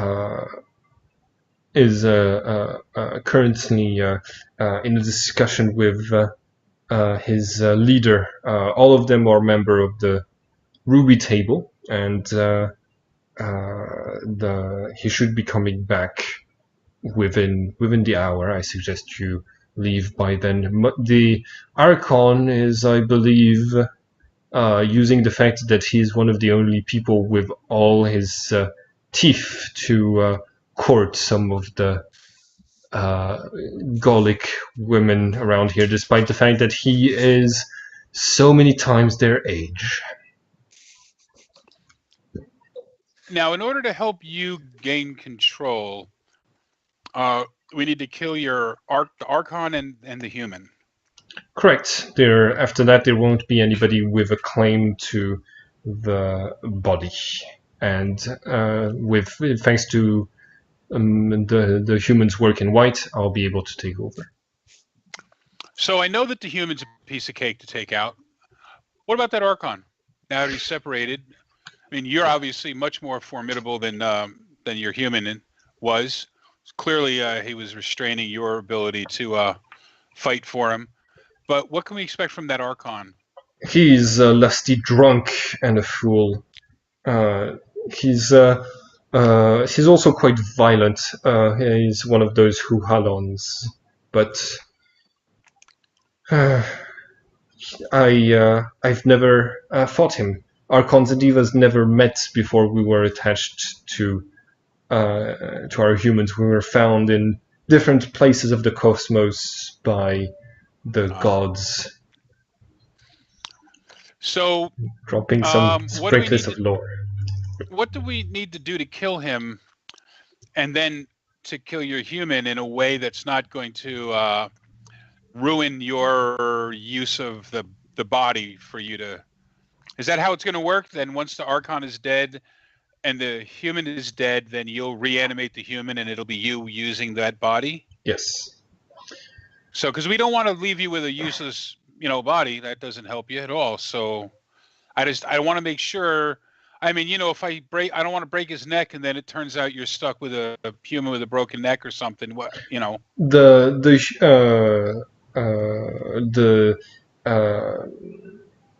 All of you are only here in spirits.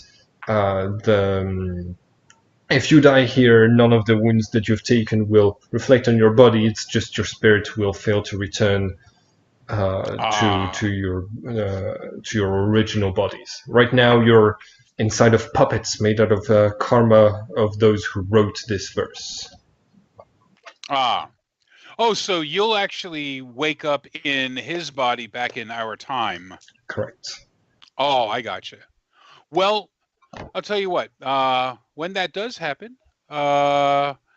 feel free to look me up, and if you'd like, I can catch you up with the modernized versions of combat, for one thing.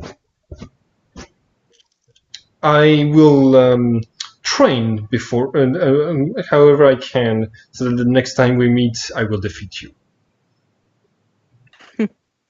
I look forward to meeting you. As for killing the Archon, the best, our life essence is our karma. If you can get the human to spend all of his darkness karma, it could end the Archon. Can you deny him access to his late karma? Yes. The Archon might be able to do the same, and there are some verses that can hurt someone's. Basically, I'm gonna switch that just a little bit. You need to lower the human pool to 0. That won't kill him, but that won't kill the Archon. But if a spell is used to drain more darkness karma or to eliminate more darkness karma, it will finish him off. I don't believe any of you have versus that damage karma, but Stephan does. So either Stephan or Distiel himself can deal the finishing blow. Now, is it better for you if we take the Archon out first before the human, or does it not matter? Does not matter. Also, secondly, I was wrong. Yeah, as long as the human is alive and technically in control, they can't deny him pools of karma. But Distiel tells you he had his Archon longer. He relies on darkness karma much more. He does not rely on my powers most of the time. All right. Okay. So you leave the coffee shop, and where do you go now?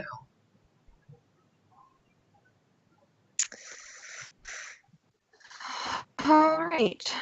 Submarine house, or there is a hut nearby that isn't very hard to find, that Distiel indicated had his Archon inside of it, but based on the other sounds, there's other people in there as well. Do we want to avoid that and save that one for last and hope the other people go away?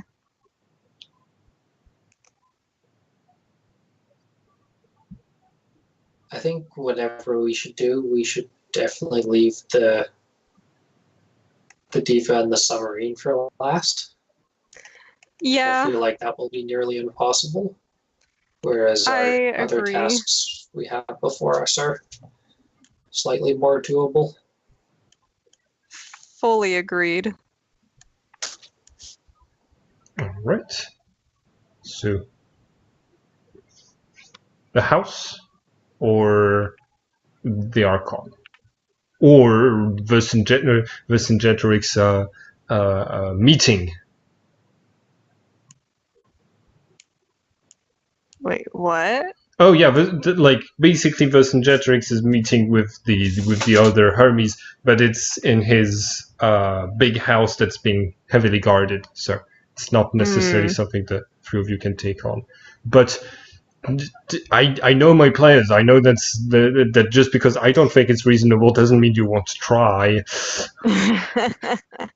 No, I think that's pretty unreasonable. Hey, you charged Elysia at the last game. Like I really I was like, they're probably gonna die, but you made it. So No, I followed Philip in the last game.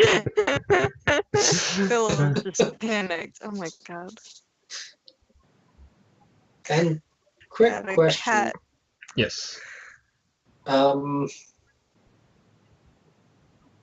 My verse that restores 4 hit points or life points when I drop unconscious. Yes. It says until triggered as duration, so is it still sitting on me? No. Time has. I think it resets basic. Wait, it says the duration is until dawn. Huh? Not until triggered. Until triggered? Yeah, I can check against the sheet, but that's what I have written down. Okay. If it says then basically it would stay on for forever if that's what the sheet says. All right, good to know.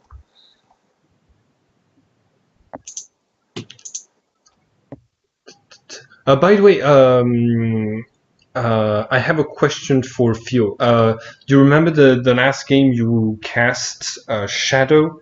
Mm-hmm. And we talked about the fact that it's if you cast it in the middle of combat, it's no different from doing an extra attack, but you can also cast it in advance for when you're going to do an attack, if you want that Yeah. attack to be quite destructive. Do you want to say to say that every night when the sun sets, while your karma is replenishing, you cast it? Because I believe it resets. Yeah, like as a guard. Okay, so we can say you have it activated now at no cost in karma, because it's like I think it's until dawn. I think so, yeah. Okay, cool. Let me look and see. I can move my cat out of the way. Oracle Shadow. Yeah, until dawn or next attack. Okay, yeah. Okay, cool. All right. So, is one of you going to decide where you go next? So we want to do the house next. God, sorry, my cat is all up on my face.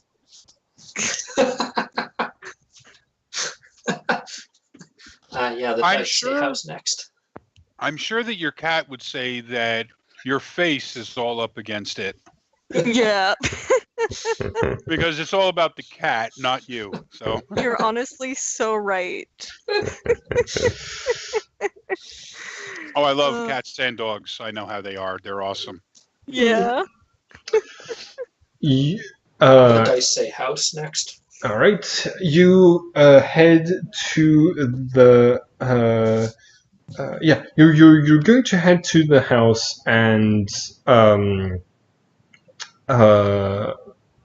okay. So here's what happens when you look in. You notice there is a light coming from the second floor, but on the ground floor is the Archon is basically like uh, um, counting like pieces of gold that he seems to have accumulated inside of the kitchen, and like checking all of them, like admiring all of them, and he's going to be an obstacle for if you want to go upstairs. The human is probably not there because the human is probably at the meeting. So, what do you do? All right.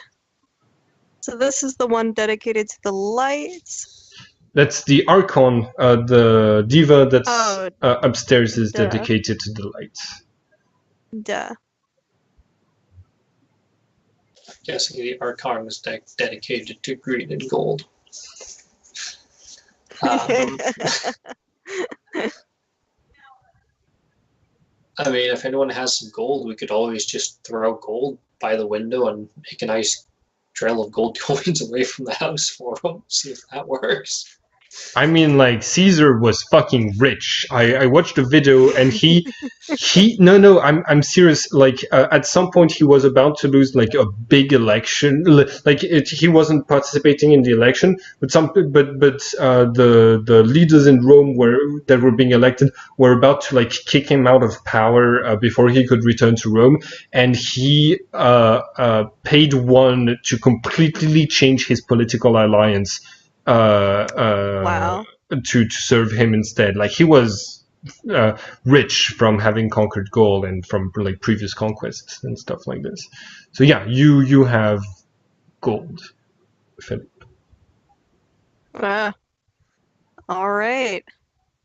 I mean, we can definitely use that to our advantage then. Okay.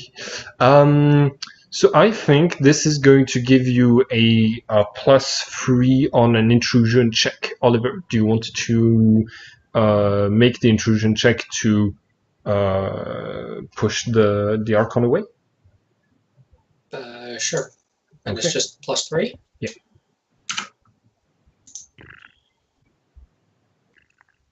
All right, All right. Take the definitely, darkness.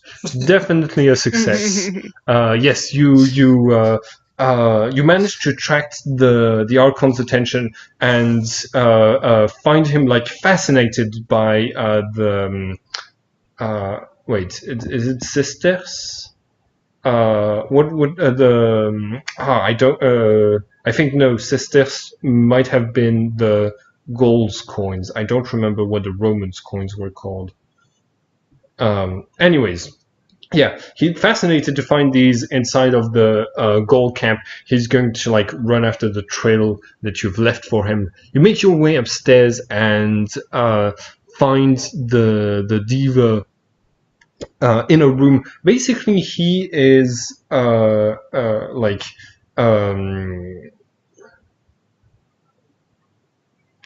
I believe it's very likely that he is reading like reading books when you enter, and he is very surprised to see you. Oh my goodness! What's who are you? What are you doing here? You were told by Vicingetorix not to step in here. And it takes him a second to look past the disguises and says, "Oh, you're the rewriters. I surrender. I mean, you know, I'm no match for any of you. I know you're terrible brutes, very strong warriors dedicated to rewriting history as it was written by my brethren and the Archons. I have no intention of standing in your way. Do here as you like." Well, that was easy. He's not on your side. He's just, don't kill me. Yeah. Still, that was easy. No confrontation. All right. Hey, God, sit down, baby. We have no plan of hurting or killing you, especially if you could help us out some way. But we have no reason to hurt you. Help you out? My only cause is the light, and I understand that you think Neo Hermes are on this side, but you're but I believe I believe your ways are way too bloodthirsty. That there's so many attacks that the Neo Hermes do on the Hermes. Just a my human read the reports of how you butchered the what's his name, the Jackal and his men, on how it was Neo Hermes who did this, and most likely your team. That was a complex situation and not born out of pure murderous rage. That was... God, I don't know if y'all can hear that. I'm so sorry.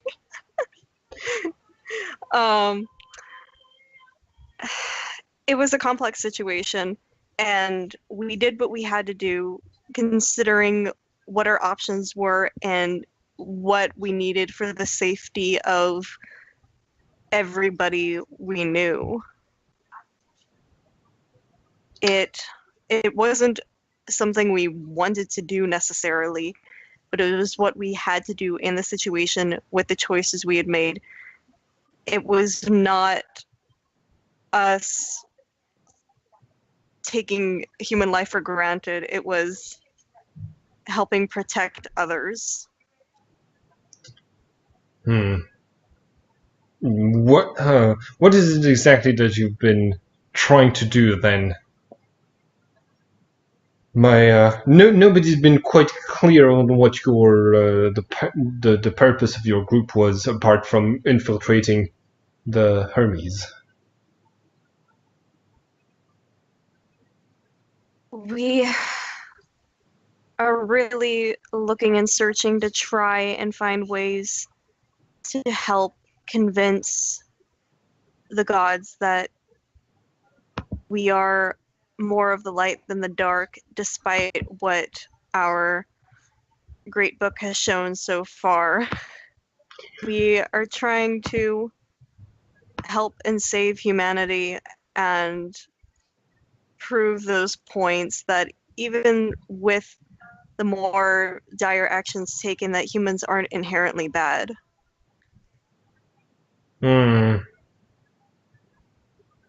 Yes, that makes sense. I do believe that the humans are good beings, and it's only the influence of the archons that has pushed them to fill the great book with darkness. But still, you're talking about compromising the work of generations of archons and divas, rewriting the great book. Don't you think that's the worst That's way what to... it takes to save humanity. Okay, since you're the only one who's been talking, the persuasion check is yours. Oh boy. Oof, you have 2 in persuasion. Does anybody else want to... I was going to add, Oliver is going to pipe up saying if you have a better solution to saving humanity and giving them a chance to prove that they are that they are more good than evil without the influence of the archons, then we would love to hear it. This is dangerous work, and we don't know if it will succeed. So we're willing to listen to you if you have something that can help us. All right. And I'd also like to point out that your human most definitely is not good, or at least his boss is not. His boss takes great pleasure in killing whatever he can in the most brutal and horrifying way possible. Yeah, I understand, but I've been trying to convince my human. He's slowly making some progress. In a few decades, I'm sure I could convince him to join the Neo Hermes and join the light. But those things takes time, and I always have to fight the Archon's influence in his mind as well. And the Archon's been in his head for much longer. It's difficult. Does You're right. humanity have the time for that? Okay. The way good. I understood it, humanity was supposed to be judged months ago. So yeah, Farrell, he pauses and he's gonna think on it. You get a I really think I'm giving you like at least a +3 bonus, but you can also take a prime and a penalty if you'd like.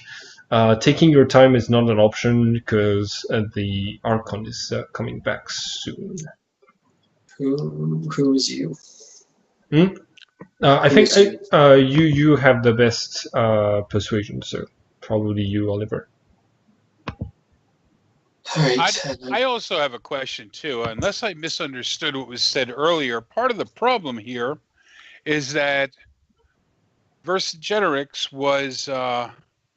was not in control as a human at the time, but his Archon was in control, and that is the reason why things turned out as dark as they did. So you said that you keep talking about we want to go against the plan by rewriting the book based on what the humans have done, but we're not trying to rewrite anything to change what humans have done. We're trying to correct an inconsistency, which is that what was written was the results of an act by an Archon that are being attributed to a human. It's more complicated than this. The Archon or the Diva of those 72 trinities could only take control over the body of the human when they turned 33, which means that they were only able to do so if the human had a life turned more to the light or more towards the darkness, and that's the path they had chosen. Everything that Vercingetorix did is a consequence of his of the human choosing the darkness more times than the light in his daily actions until he was 33, and then the Archon took over. And so, based on this, the judgment is still supposed to happen because of the actions of the human, even if because of the age, when you rewrite, it's not always at the age where the human was in control.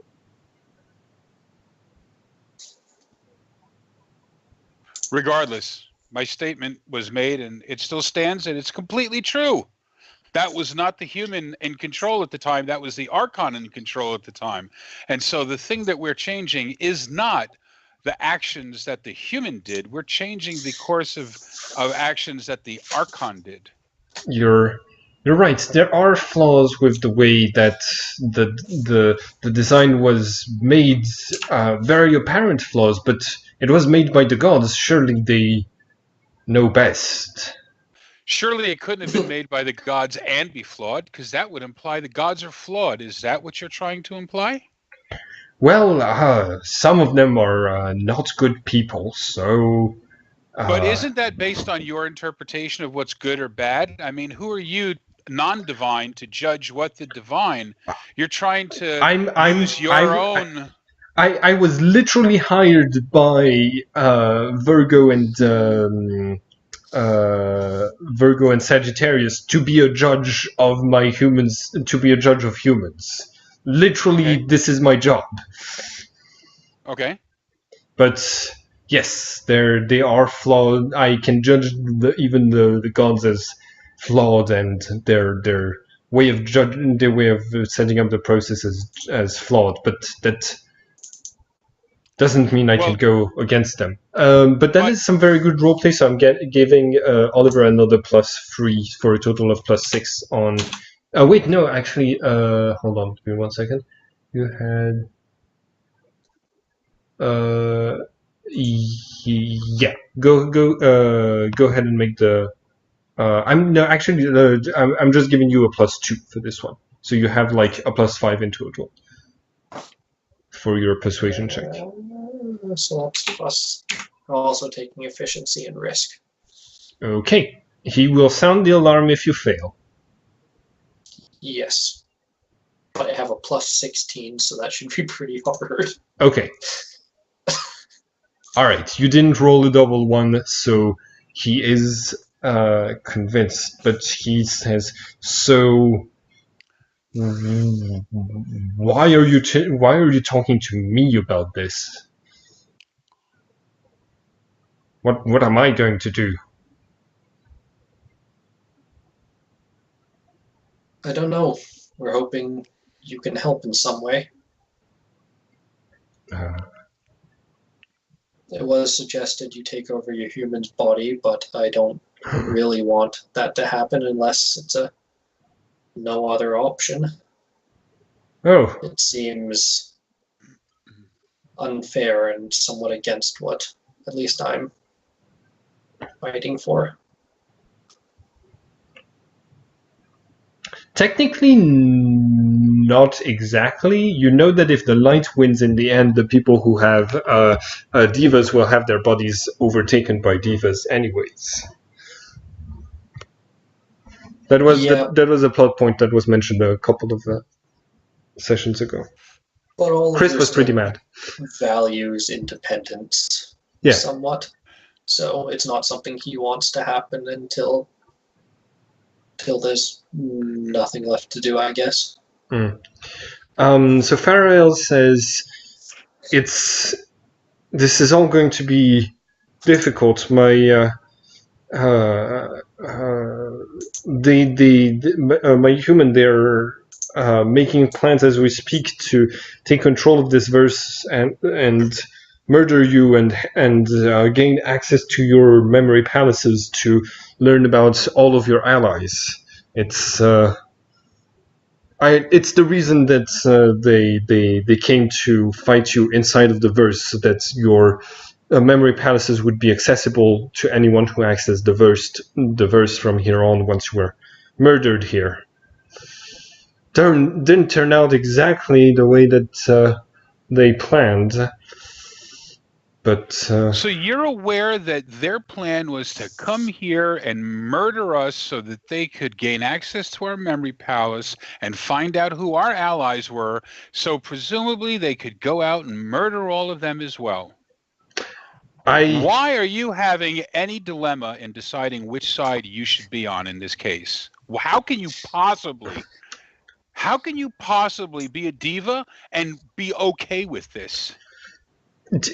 Until how much do you listen to your own diva? Unless you call their name, they're just stuck in the passenger seat. It's a dreadful situation, and I've only recently been able to be physical, and my human doesn't listen to me. It's not like I... Yeah, no, I'm not blaming you for what they're doing. I'm blaming you for having any second thoughts about what side of this you want to be on. Now you have a chance to make a difference, and you're sitting here questioning what you should do.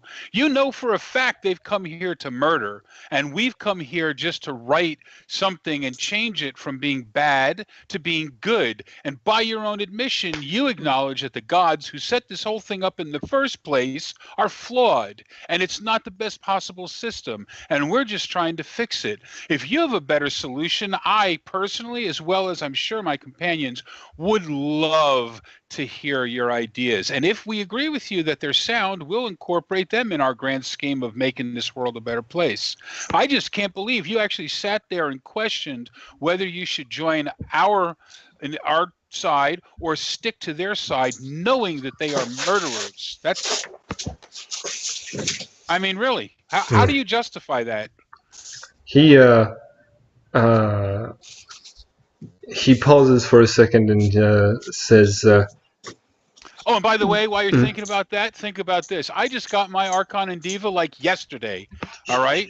And as soon as I'm able to, I'm going to communicate with them, and I'm going to figure out what's going on with them, and I'm going to try and find out a way for the three of us to try and live as mutually beneficial as possible. Because that's the kind of thing I would like to have going on with my Archon and Diva, not this constant chafing at the bit, fighting each other, resisting against each other and plotting and double dealing and backstabbing each other. That's nonsense. All right. So I'm not going to tolerate that. But I haven't been able to figure out how to communicate with them yet. Because like I said, it just happened like a few days ago. So I haven't gotten to that point yet. So I'm not blaming you for the things your human has done while you were forced to come along for the ride. I'm just saying that bus stopped. Why are you not leaping off as fast as possible? Get off that ride. You know where it's going, and you're still going to sit on that ride and go right off the cliff into the flaming bowels of hell? Is that really where you want to go? He gets up and he says, "No, you're right." He moves towards the table, picks up one of the candle, and he starts to basically he's going to start burning the paintings in the house. He says, my human will be completely useless without his memories. Go, I'll deal with this place." And he starts to he's gonna start lighting it on fire. Like, you can see he's starting to light the paintings on fire, but the fire spreads.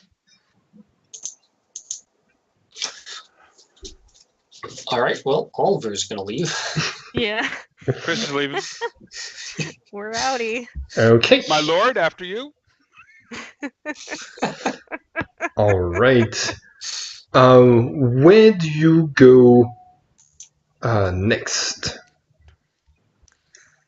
Only got one place left. I mean, we do have to go and murder someone. This That's only the easy part. You only have to murder the Archon before the verse ends, so you don't have to do that necessarily tonight.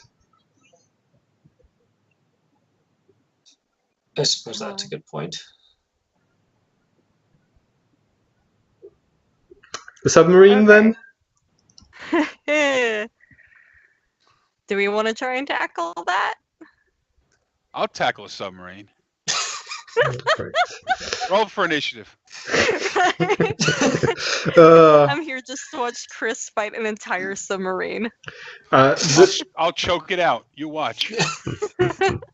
This is Chris. He could probably do it. Right? If anybody could. Oh man.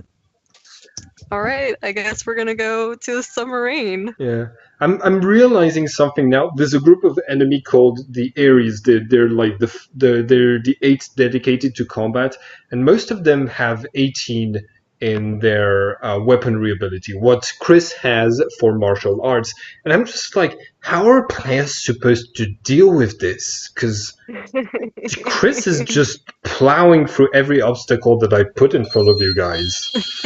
Like, Except one. oh, yeah, like I know when they were like the SWAT team with the combat helicopter and the and the chosen of Taurus. Statistically, I won that battle. The fact They that only got one victory, and that was over me. But I took out how many? oh, you did end up killing them when you escaped. So Yeah. technically, you have the final laugh. No, but that Taurus guy yeah. was the only one I couldn't take out. All right. So you make your way to the submarine, and you hear voices echoing through it. There's 2 people having a discussion. No engine is the engine isn't on, but as you're making your way inside, you hear a voice coming from a corner of the ship, not far from the entrance, like basically like as if the person was waiting for you to enter the ship, like it was waiting near the entrance to ambush anyone, and it says, "Psst, hey, over here." You turn around and you see a being reft in darkness. It's the Archon.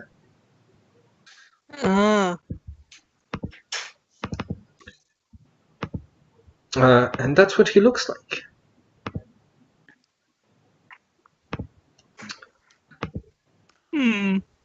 He says, "Oh, you humans are so predictable. You're not gonna be able to convince him. It's not gonna work to your advantage. He doesn't want that. He's a loyal puppy.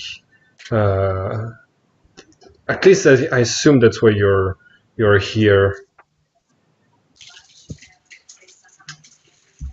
You're here for Iridiel. At least that's what I would do."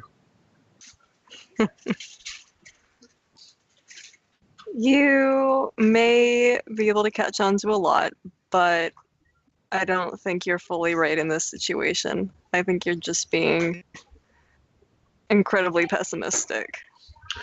Oh no! Believe me, I've been inside of inside the human head, talking with this jerk for years now. No, there's no convincing this fanatic. I, on the other hand, I'm perfectly convincible. If you were to make me an offer, there's no way I could resist, and I would spill the beans on information that my humans saw, or ideas that I have to help you out. I'd even be totally willing to join the Neo Hermes. That would be a first, right? Having an Archon controlled member. I promise. I'm up to no mischief. I just want to I just want to be in control for once. It's hard being an Archon of someone who lost their Archons and Divas early on. I never got to do anything else but be in the back seats. I just want to take my a body for a ride, you know? What do you use to tell if someone's lying? Empathy? Empathy, What do yes. Empathy tells This you. guy is shady as fuck. I don't have to roll to know that he's bullshitting. I'll take the darkness. Okay.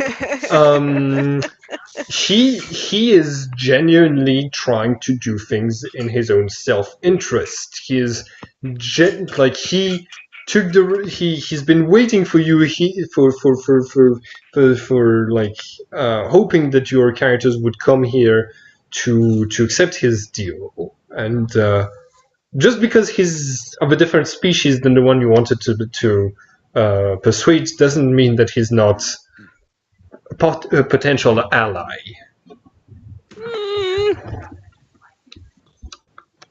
I don't trust like that.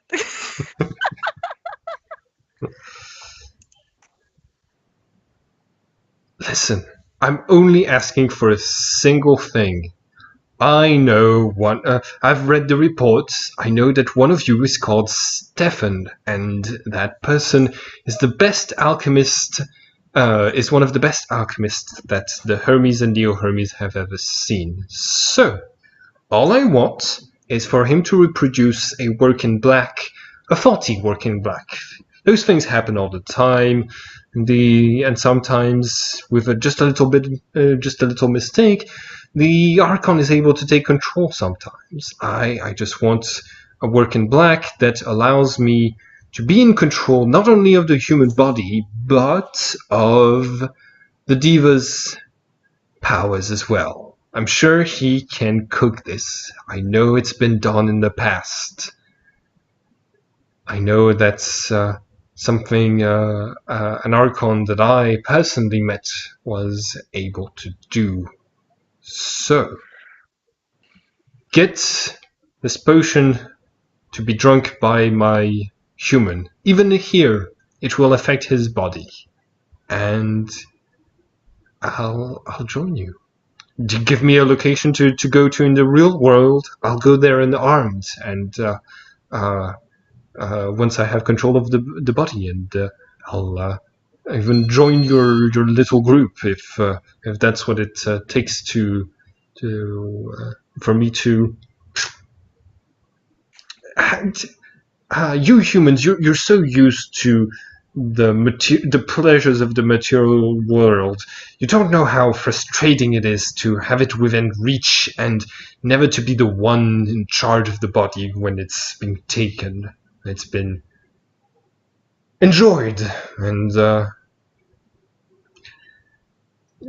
that's all I want. To be able to choose which type of pizza my mouth is tasting, to be able to be the one to deliver pickup lines. And I'll tell you one thing: it's we will be doing the world a favor by putting me in charge. This my human is really bad at flirting, among other things. My name is Belzebel, by the way. Very nice to meet you, folks. He do any of you shake his hand? No. Yeah, I will. Okay. Yeah, he's like he tells you, oof. Handshake. Those kinds of handshakes usually cause goosebumps, right? Shaking hands with the devil. I'm no devil. But you do know what happened, why you're in this position you're in now, right? Oh yes, you killed my human the first time. I'm certain you will have no problem doing it the second time. or even an Archon if they, try and double deal us. Absolutely.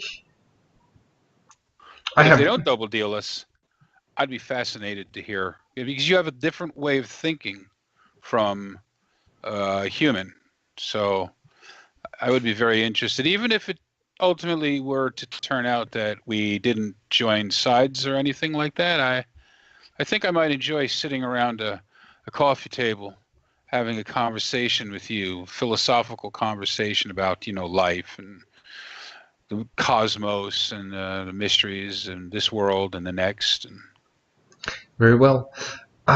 There's a coffee shop nearby, but it's guarded by an imbecile who only thinks of fighting. I'm sure we can talk about all of this later. I'll tell you my position immediately. I didn't choose the fact that Archons were supposed to record the dark deeds of humanity. If it could have been just any other way, and darkness would be associated with good if it had been the other way around. It's just pure chance that we were the ones chosen to record bad deeds and ended up having to influence humans to do those dark deeds. I don't have any particular affinity for evil myself. I just want to get what's been promised to me, and the gods told me by the year 2000 I'd be in charge of a human body. And you can get me what even the gods couldn't. So I'll be extremely grateful.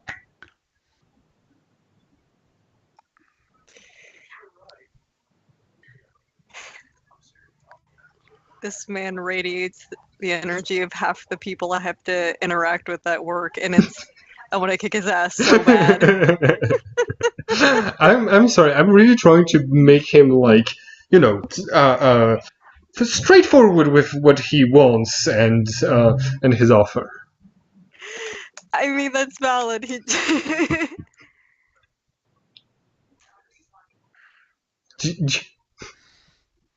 And that doesn't surprise me since you work in retail, but you have to deal with literally the literal demons at work every day. Boy, that's just retail, man.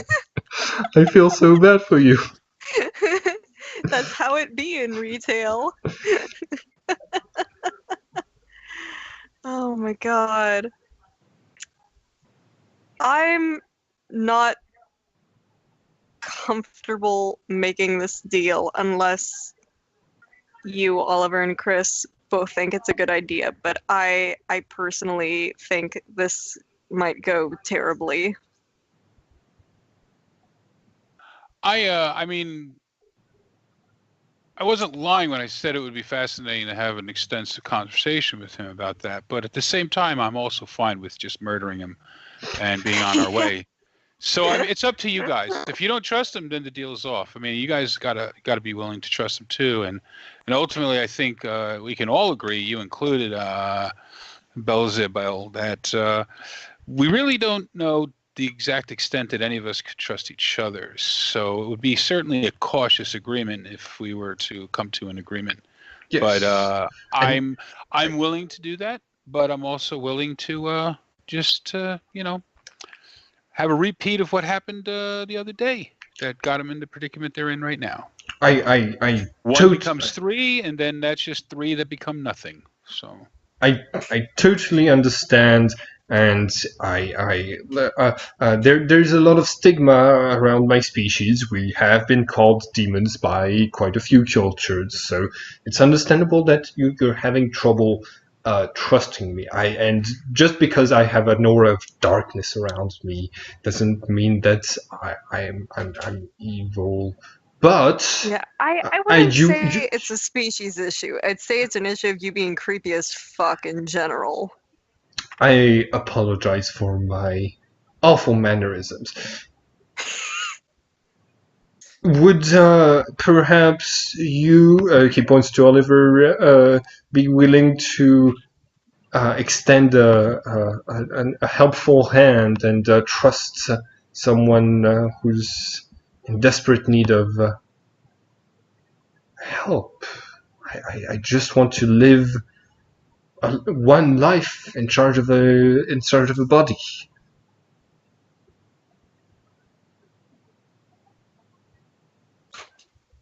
What did you say your name was again? I didn't catch it the first time. You said it rather quickly. Beelzebub.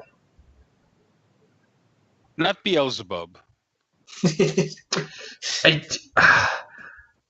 I might have inspired that character because See, now that's interesting because I would have thought you would try to say that that character might have inspired your foolish human to name you after oh yeah, him. it is true that their names, it's not like the other ones, their names reset. Sorry, that's a lore mistake on the game master's part. Okay. Because I like to think that he's like that cocky though that he makes it his own credits. no, he's gonna say, "Oh yes, my human has delightful taste, and it's not something that anyone would call racist at all, but it is a name that is associated with my species."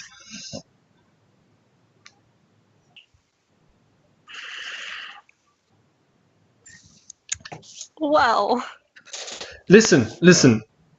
The worst that can happen is if you let me take control of over that human's body, you have another human who's working for the darkness. Currently, the Hermes is in charge, and they're not helping your cause at all. They're trying to kill you. You have nothing to lose by helping me dispose of this human, and you wouldn't even need to do anything. I can kill him. I can kill him just as soon as you've made him during the potion. Off your hands. I got this. I can take care of the diva too, because I've been in the human's body for longer, so I have more karma to finish him off. No problem. All I want is that sweet elixir. That's all. If you really think that that's the worst thing that could happen, then you have a woefully inadequate imagination. I'm not. You see, I was never meant to be a being of darkness. I was never meant to be a being associated with evil. I have no concept of how to be evil properly.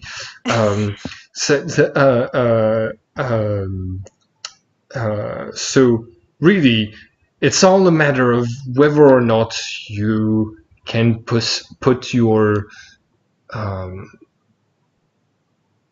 you can put my strange mannerisms aside and entrust me with a body.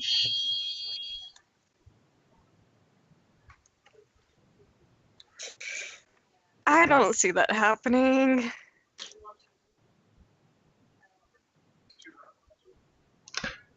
All right, I should tell you that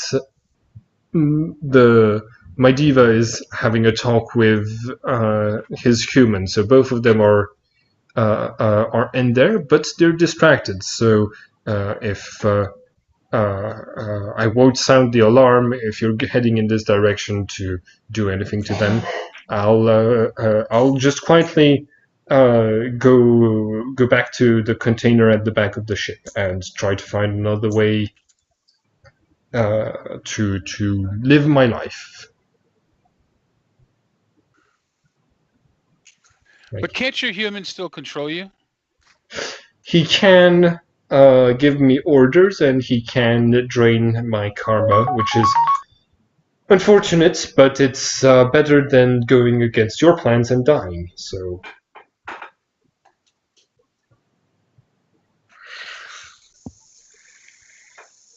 he's starting to like back out, to take a couple of steps back.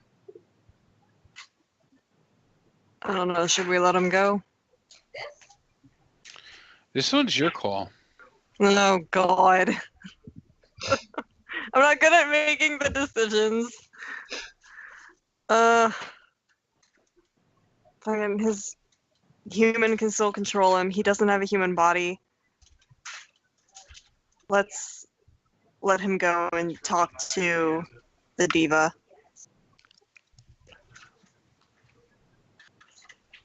All right. I don't know. Okay, in the meantime, from the outside, you can hear that some of the gulls are waking up. The sound of the house burning is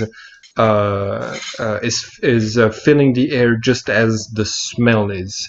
In fact, the human and the diva are going to start, they stop their conversation that we're hearing echoing from the submarine, and they are making their way through the corridors towards the exit, towards where you are at.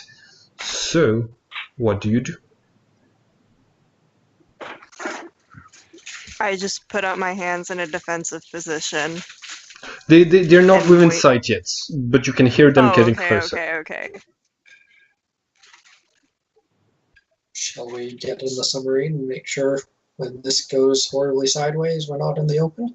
Oh, you are inside of the Oh, submarine. we're in the submarine. You are inside, and like basically, the Archon had been waiting inside in a quiet place to have this talk. Well, are we going to stop the human and the diva from running out? Or do we want to take them out now? You want to take the That's- human down now? What That's is that kind of human? what I was thinking, yeah. What is the human at this point? I mean, if he was never flesh and blood to begin with, then what is he even now that he's been killed and come back? I mean, damn, good point. Yeah, at the very least, we can at He's the least same as train. Stephan, your friend.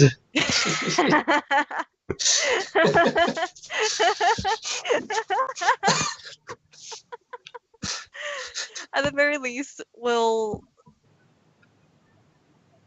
make him dormant and knock him out. Okay. Okay. Let's just get ready to catch him when they run this way. If you're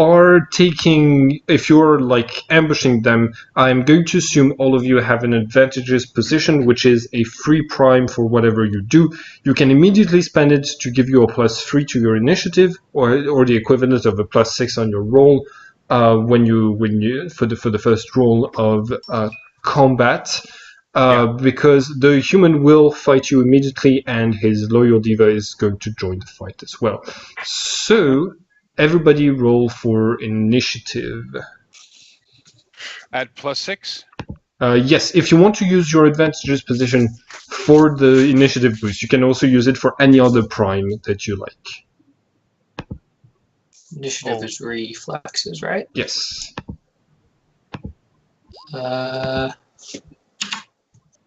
Yeah, we'll use a +6.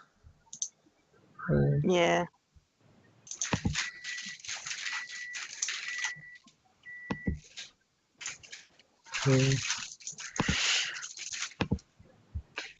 So, give me 1 second, and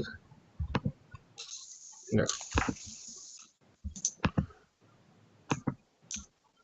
No, he's not here. God, I would hope not. Oh, I meant Stephan. I'm just using Crimson because all of the enemies you've been fighting are at the same level, basically. That means I have 9.5.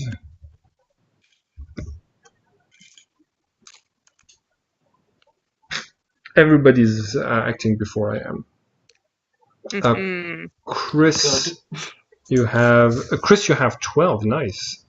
You were 1 point away from acting twice this turn. Okay. I believe Philip is first. Philip, what do you do? So I see them coming. Can I make an attempt to grapple one of them, like tackle one of them to the ground?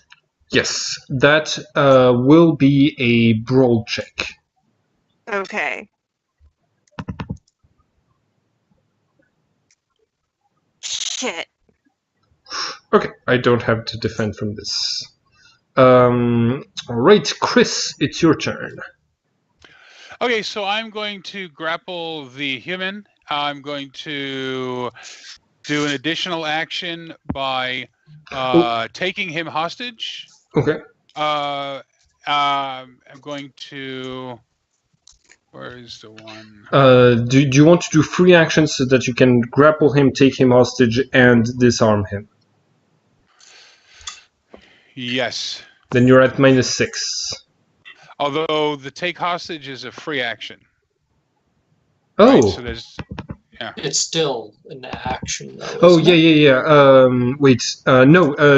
It should be a normal action in order to be difficult. Oh, yeah. Okay. So take a hostage is free and an automatic success. So technically, it doesn't count as an action. You're just at So -3. -3, right? Wow, that is good. Yeah.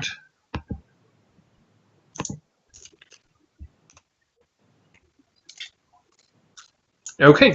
Yeah, you've disarmed him and Thank God. taken him hostage.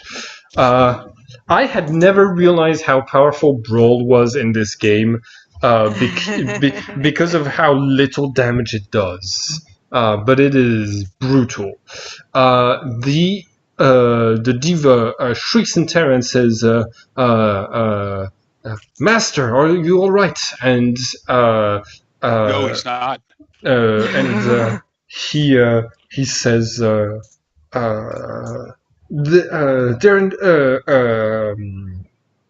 quick, go warn the others. And the diva is going to start moving towards the exit. Oliver, but before he can act, Oliver, it's your turn. What do you do? Mhm.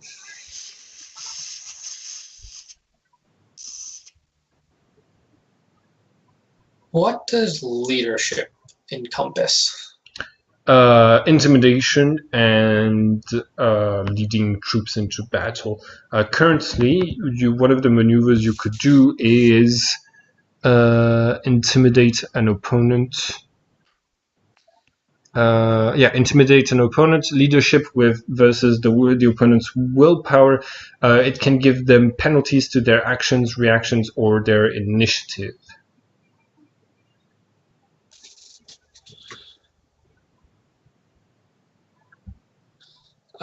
I'll try to lower their reaction, I guess.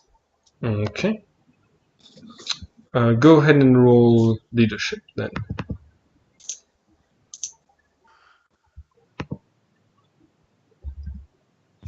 Nice job.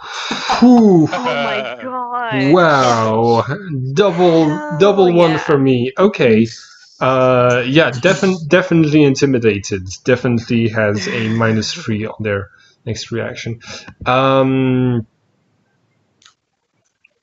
Okay, so yeah, the diva is going to be very weak to defend, and I think the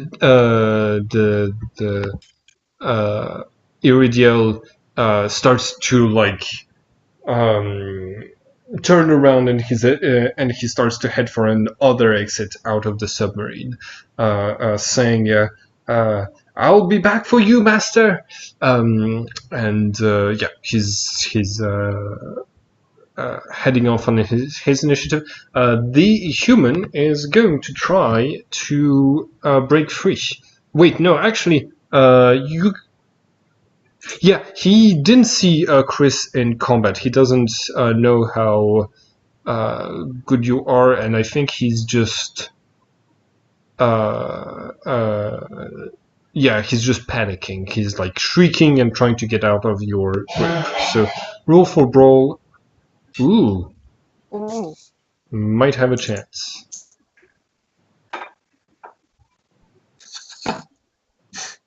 Like it turns blue when you roll a 12 and a 1. Yeah.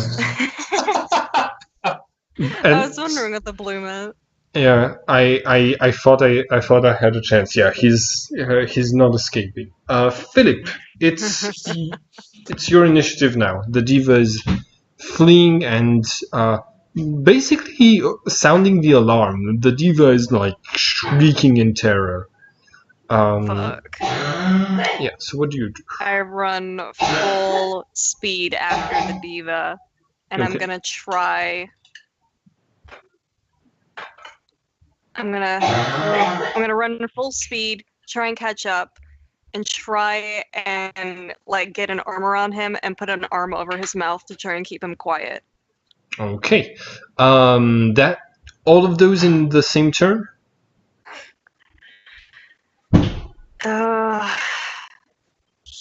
Yeah. All right. That is The going to. only way I'm gonna get something done quick enough. Okay.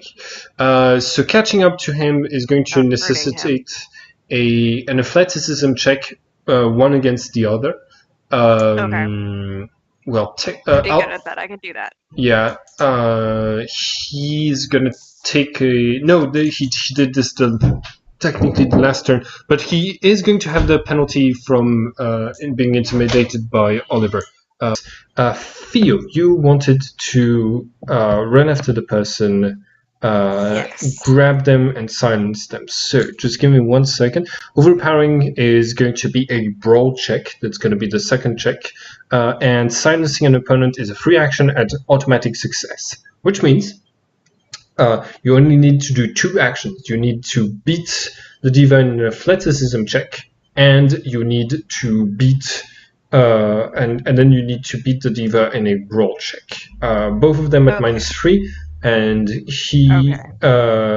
he will be at -3 for both of them because the first one is the first reaction and he's intimidated. The second one is also a reaction and it's the second reaction in the turn, so he'll have a -3. So basically, Okay. you're statistically about equivalent. So do you want to do that to try to do this turn? Yeah. I'll at Roll. the very least catch up to him. I've got pretty good athleticism. All right, roll Knock on athleticism at -3. Ooh, I am not good. All right, you catch up. Roll for brawl at -3. Okay. Ooh, you have to beat 13.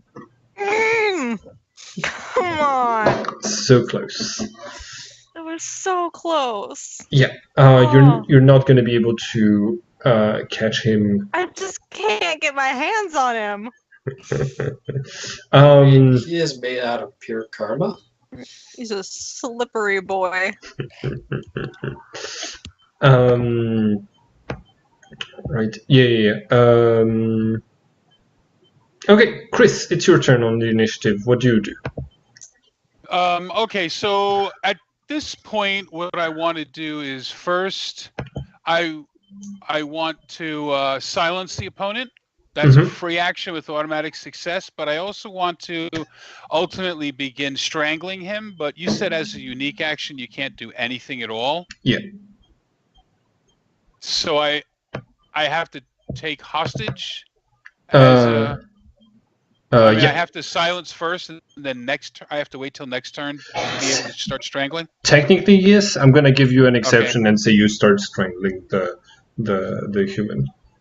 Okay, because I was gonna do something else too. Okay. I mean, if you want, I can go for the silence, which is a free action, and tightening my grip, which is a normal action, to give him additional -3 when he's trying to escape. Okay. This one is going to be a contested roll, which I'm sure you will have so much difficulty passing. Yeah. Okay. Yeah. You've tightened your grip and you're ready to strangle. And silenced, right?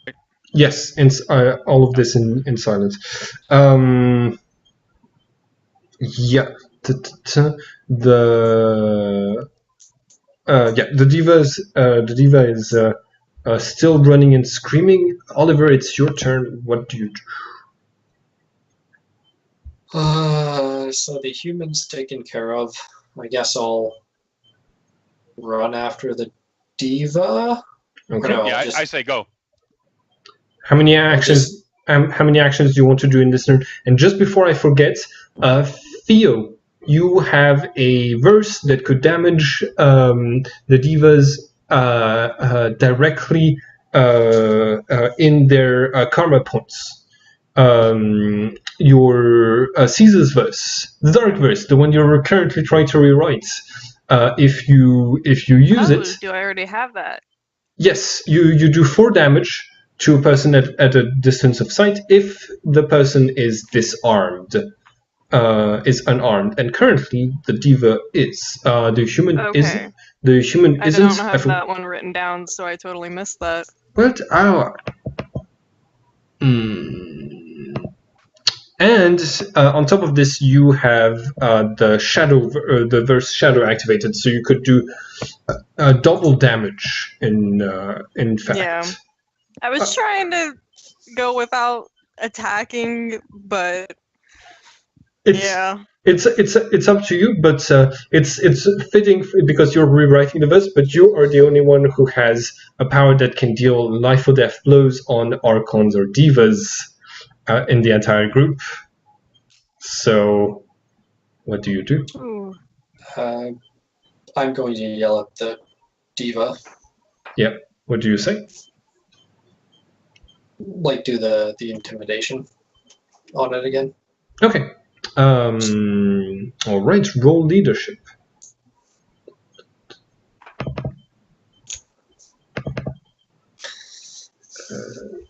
16. Okay. Let me see if I get lucky with my willpower. Damn intimidated. Okay, so I have another -3 to my reactions. Okay, so on his turn, the diva keeps running, and he is going to make his way. Not to the exit. This is gonna be good. He makes his way to the to what seems to be at the center of the submarine, the control center, and he reaches the control panel, puts his hand on the lever, and he says, "Wait. If I pull this lever, we both of us die." And he's not like you're the only one who's followed, Philip. And he says, "This is linked to the torpedoes, which will blow up the front half of the ship if I activated it, killing both you and I. So, back off." I know my master is enough towards the exit that he would survive a blast like this, and I am not afraid to do this.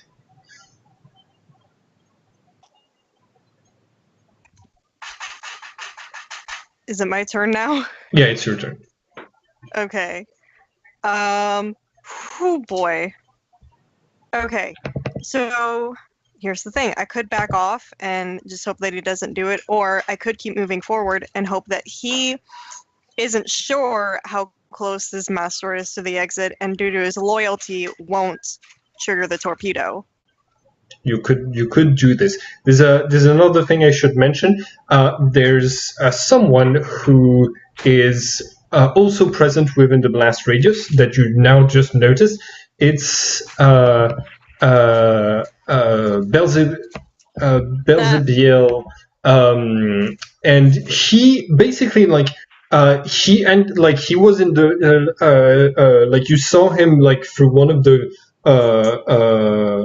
doors, and he seemed to be just leaving, minding his own business. But as soon as Iridiel said the front half of the ship is going to blow up, he backs into the room, and he starts to instead move towards Iridiel, towards the diva, very slowly,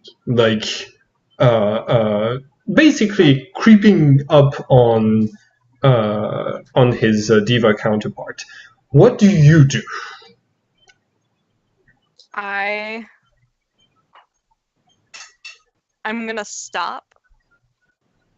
I'm not gonna leave, but I'm gonna stop, and I'm gonna freeze, and I'll just say, what are you getting at? I'll do anything for him. I know he's not the human I was put in charge of its creation, but I've been given a task: record his actions, and I will keep doing this. And I will make sure that his actions are independent. I'm not afraid to give Even up. if that means blowing him up too. You don't know where my friends have taken him. He pauses, and you can see some genuine fear in him. Do you also want to intimidate him to give him another -6 for his next reaction? Because that would make Beelzebub's job so much easier. Let's try that, sure. All right, you're rolling leadership.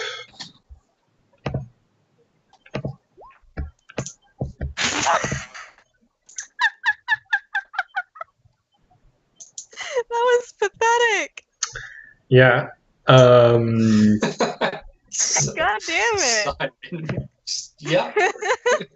Sorry. Yeah.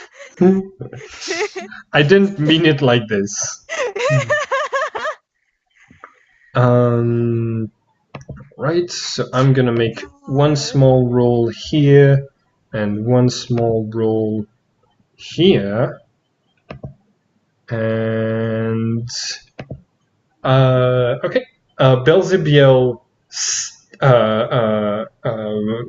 takes a knife, a primitive knife that seemed to be the makeshift of the gold, and stabs it into the diva's hand, who screams in pain, and they start tackling, rolling onto the floor, and Beelzebub says, "Do it now before he kills us all."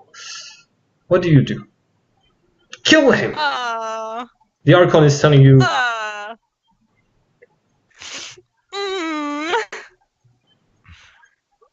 Oh my god.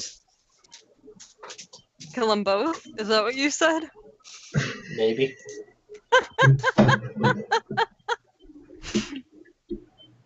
Oh my god. Fuck, man. Oh. Can I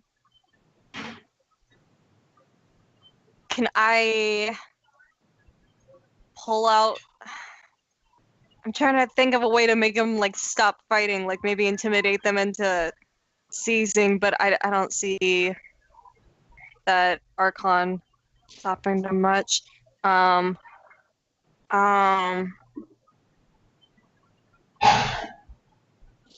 Could I attempt to just take a general swipe at the Archon to get him to back off? Sure. You're trying to intimidate him, so roll leadership. Fuck. It's Remember, you can take a prime penalty. Yeah. What kind of prime could I take for this? I keep forgetting that the primes are a thing. I'm such a dumbass. Okay. I just succeed. Primes and penalties, they are here. Sweet. Could I attempt to overwhelm him with the penalty of putting myself in danger because I'm getting close to the fight? Okay. So it means that your next reaction will have a -3 when you're trying to dodge something. Okay. Okay. That's okay. All right. And instead of overwhelming him, I would suggest you take efficacy because it boosts your chances of succeeding. Overwhelm just lowers his chances of succeeding. You still need to pass 12. Okay. But if if I do that, I get a +3. Yeah. And what were you saying, Oliver? If you took overwhelm, you'd just fail. Like, just because Well, he fails his depending on willpower how doesn't... Oh, easily I guess you still have to pass. So Yeah, don't Yeah. you still have to pass. Okay. God, it's moments like this I wish I had my physical dice so I could like do a lucky like blow on them. Oh my god. Yes, that is a pass. So yeah, you intimidate Beelzebub, who's like stepping back at weapons point and saying, "I just tried to save your fucking life. What more do you want from me?" And Iridiel is getting back up, and he's still just a few steps away from the what's it called, from the lever, and he's like pulling the knife out of his hand, and he's bleeding karma onto the floor. Fuck. He's the one trying to kill us. I hold up a hand towards the Archon and hold my sword out. No, I hold my sword out towards the Archon and my hand out towards the Diva, and I just say, "You don't know where your master is. Don't do anything."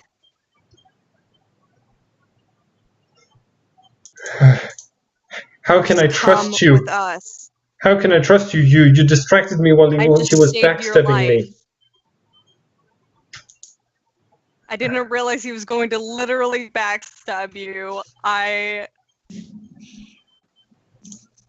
If I knew that he was armed, I would have done something else. But I needed you to not pull that lever. And I just saved your life. Come with me. he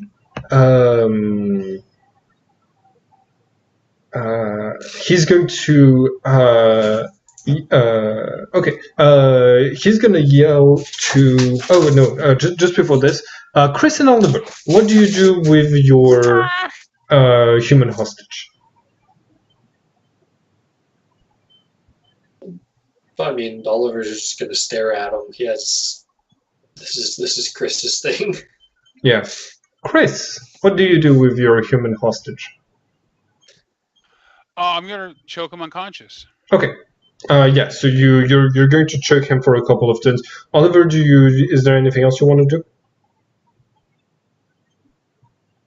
I'll peek my head out of the submarine to see if anyone heard the ruckus. There's a couple of goals that are pointing towards it, who seem to have taken a break from, like, trying to help the burning building. So yes, there's your the screams have been noticed. All right. But it's only been noticed by 2 goals. I'll step out and wait to see if they approach, I guess. Yeah, they're gonna come towards you, and you don't speak goal. Under my breath, I'm going to whisper, Oh. all men are my brethren, all lands are dear to me. I speak, and your soul shudders in recognition of the tongue. Your voice answers the call of mine. That is, I totally forgot you even had that verse, and it's great that you're not using it on a dog this time. Yep. Um, And yeah, I whispered that so that they couldn't hear. Okay, if you whisper it, you have to spend 2 points of karma. Alright. I did. Okay, so yeah, one of them asks, what is happening? We heard some ruckus. Someone, one of the mysterious newcomers was screaming. Was one of them? Yes, we brought him news of his friend's house burning, and he did not take it well. Oh, We have him settled down now, but I think it would be best if you just went back and did your best to help extinguish it. So all right. we can Those come to terms. those people are really strange.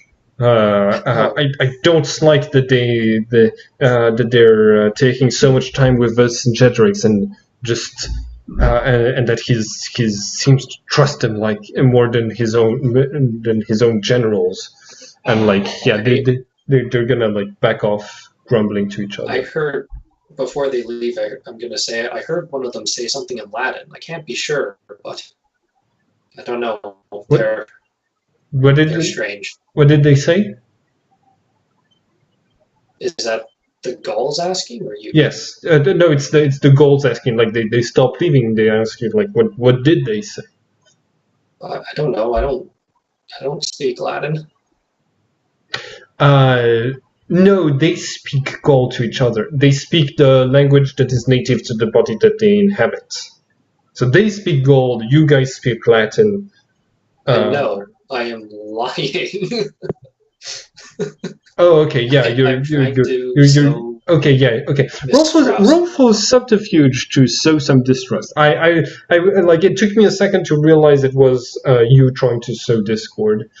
And you're at -3, but if you succeed, it's going to have some very positive effects later down in the verse. All right. I'm going to take efficiency and risk then. Okay. Actually, no. I'm going to take efficiency and what's the one that slowed down your initiative? Slow.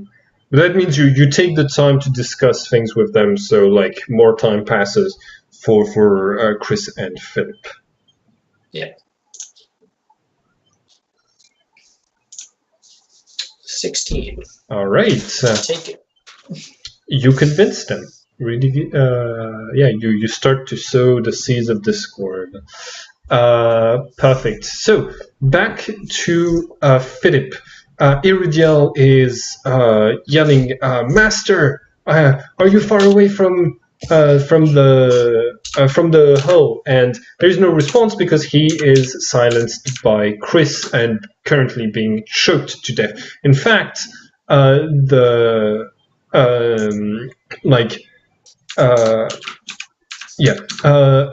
then he says, "Master, use one of your points of karma if you're far away enough for me to use the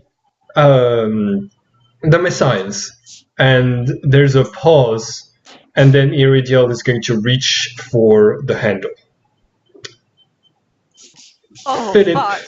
you still have some time to react. You can still act quickly. Iridiel's good hand is reaching towards the lever that will cause an explosion and potentially hurt you about as much. And you remember the last explosion you were in. It was not pleasant. Yeah, it was not fun. I'm going to move my sword away to give the Archon freedom to move, and I am going to cast that verse that does the karma damage. All right. Okay, can you go ahead and say it, and those will be the last words this diva hears. Find it. Let me. I think it's in our chat. Hold on. Oh, yeah. Okay, here we go. When the pirates asked to come and pay a ransom of silver for him, No, it's- Julius ordered them to break. Oh wait, It's the other one. wait. He it's like he came For some reason, unarmed. I thought it was the dark. No. It is the dark verse. I wrote it wrong. I'm sorry. It's he came unarmed and. Came unarmed, and they spilled his blood. Right. Yeah, you see the diva has deep wounds appearing on his back, and that does 4 points of karma damage. So he loses 4 points of karma, and he doesn't have this much because Hermes tend to develop darkness karma more, and he bursts into into white flames, and the Archon says, "Great! Now I won't have access to his karma pool, even if I did drink this work in black. That's what I get for helping people like you. I was trying to save our lives. Why the hell were you interfering?" Why did you... I'm not gonna argue with you, and I'm gonna run out You'd and stab. try and find... All right. As you're heading out, like the last thing you hear from him is his yell, and he says, "You'd stab him too if you'd spent some time stuck in a brain with him."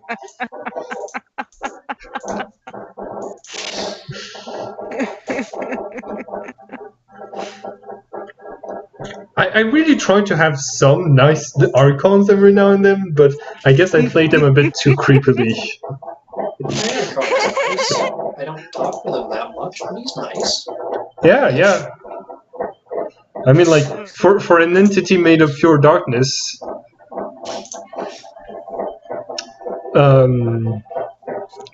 All right. So the Elysia is now, like more and more in chaos. Like people are waking up, the guards are alerted. There is a bit of attention being distracted from the wall, so it might be your chance to escape. But you could also keep staying around. So what do you do? All of your Chris, you finished putting the human into unconsciousness. Still alive, although you can finish him off if you'd like. What do you do? No, non-lethal. Okay. Oliver, you're outside, and Philip is running outside. As for Chris, you're gonna see Beelzebub walking up to you and saying, "Oh, don't let me stop you." As you're letting go of his human. Oh, I didn't say I'm letting go of him. Okay. Yeah, no, when he's out, I throw him over my shoulder. All right. But by the way, that's one of the things that Archons have power over. They, when the human can't willingly drain their darkness karma, the Archon chooses when they wake up. So I'll keep him unconscious for you for as long as you like. Well, you should come with us because I think we're going to discuss what we're going to do now in this situation. Is your Caesar going to try to? Is your Caesar going to put me at weapons point again? Because I did not appreciate this. But if you're inviting me to follow you, I'm coming. I'll be 2 steps behind you. Why did he put you at weapons point? Because I tried because I stamped the diva who was about to launch the missiles and blow up half of the goddamn place. I don't know why. I don't know why he does this. Maybe it's because I did my mannerisms. The diva was going to launch the missiles? Yeah.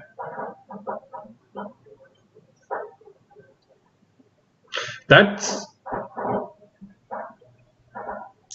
would open a pretty big hole in the wall, but also part of the submarine, I assume. How did the diva plan to launch the missiles?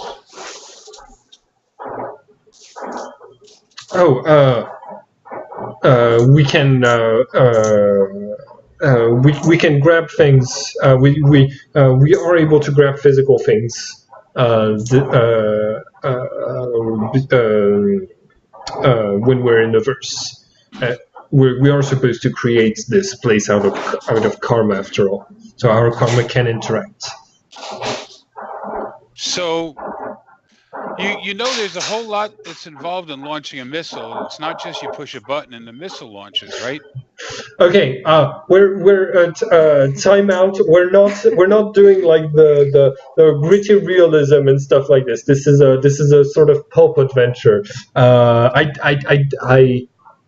I'm pretty sure you're right. I just don't know enough about submarines. Okay. Yeah, it's like my fault, but also whatever. And here I was thinking that you were running a magnificent bluff on poor Philip. No, that's not it. We're going to say that like the human had misconceptions as to how the missile system works, and basically it works the way he thinks it does in his memory palace. Yeah. Gotcha. All right. But yeah, so all right, yeah, let's go reconnect, and actually let's go to where's a nice conference room we can go put this human down and all meet and discuss what we're doing here. There's fire going on outside. It's That's fine. Well, the what's it called? The mess hall is still tilted, just like it's still tilted, but it still has a lot of room to move. And because you're next to the exit, you can see like where Philip and Oliver are outside. All right, I'll go join them. Okay. All right, so what are we gonna do now? Where's the diva?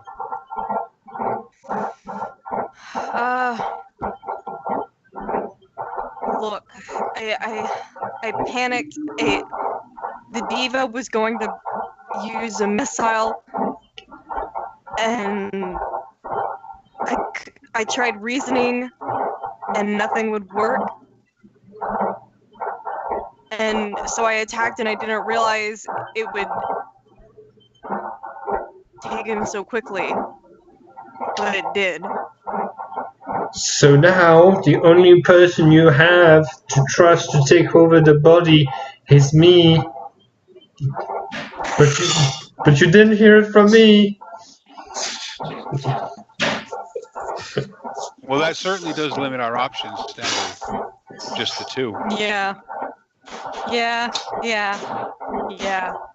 I mean, there is always the option of like you can see him drawing another knife, and he says, "I can make the choice for you really quickly if you just let me finish him off." You are incessant.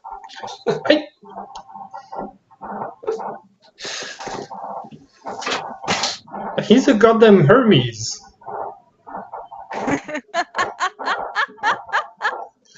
I mean, yeah. So if Oh my God. you kill him right here, right now, will you go back to his body in 2000? I will. It's just what I wanted was a work that would give me control over the diva's powers as well. That's gone now. He's dead. Good riddance.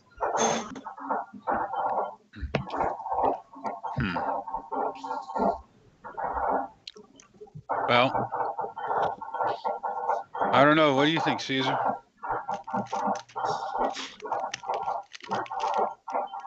What do you want to do?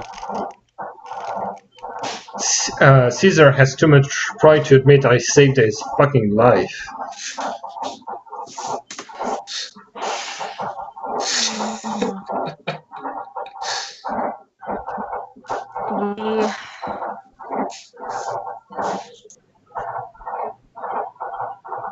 Oh, God damn it, what do we do? I don't even trust myself at this point to make any decisions.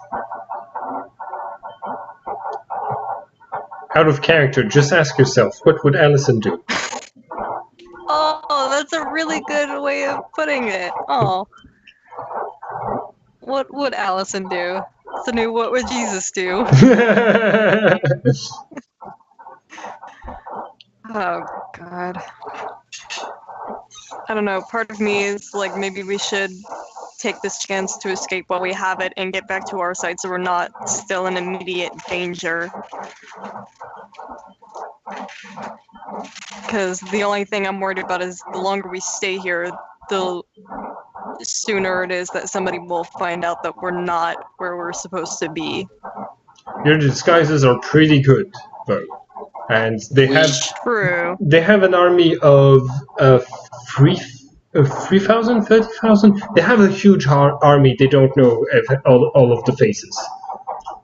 Fair. We also still need to deal with that Archon and Human for the diva we made the first deal with. So The stay real here problem then. is we gotta get back before the assassins that have snuck into our camp in our absence have done too much damage. Yeah. Thanks for giving me some ideas.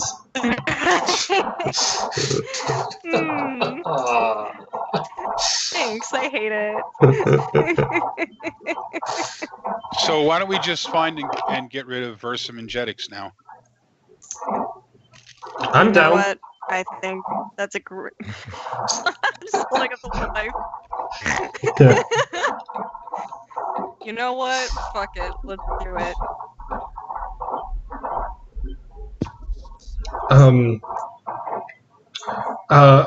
While we're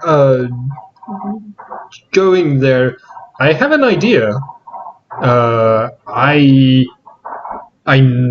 personally know the Archon who's that Vercingetorix that Crimson summoned. I know he'd be down to make a deal if he drank a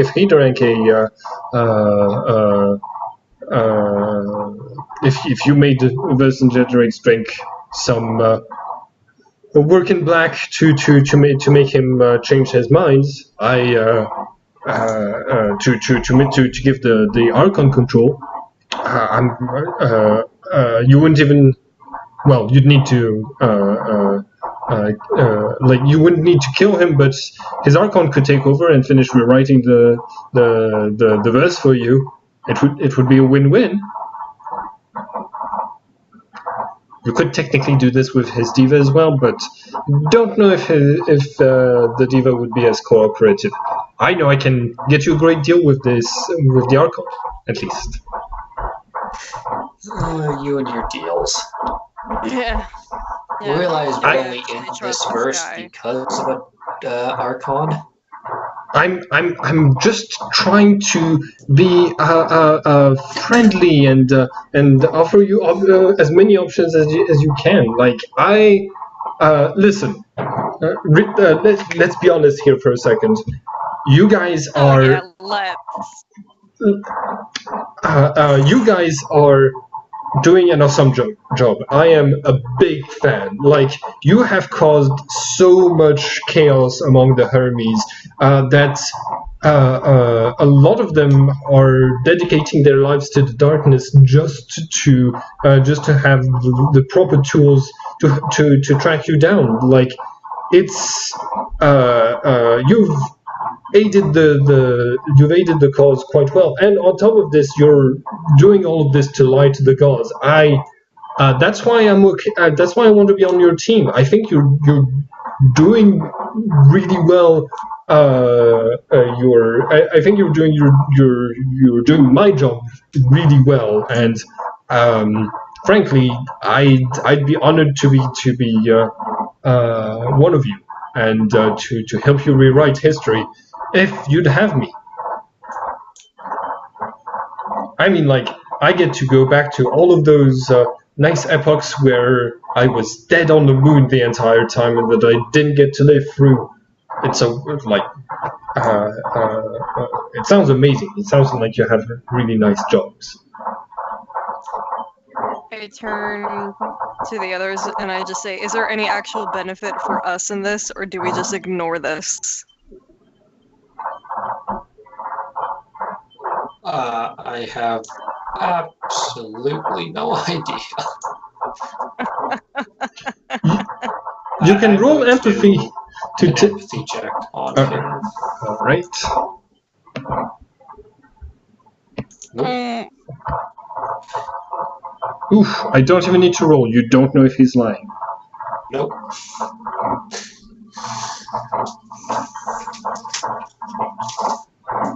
I still don't really trust him, but yeah, I don't know if he's lying or not. yeah. At this point, I don't even care how much of it is a lie or not.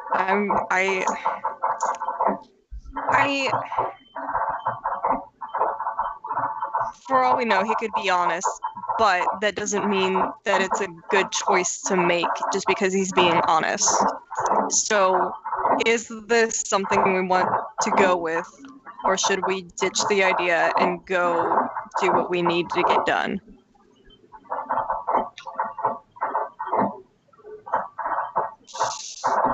Right now, I'm not really in the mood to recruit. You came into Elysia to recruit divas. You just To recruit you, to be specific. I was in the mood to recruit up until I ran into you, and then that mood was gone.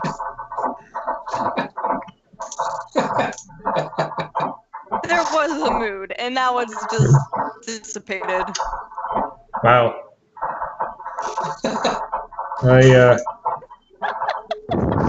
I've heard this being said to my human so many times. I really thought I wouldn't take the steps that would lead to me ruining the mood, but I'm so sorry.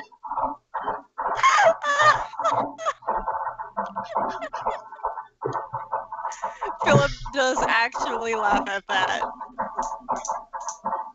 Oh my god.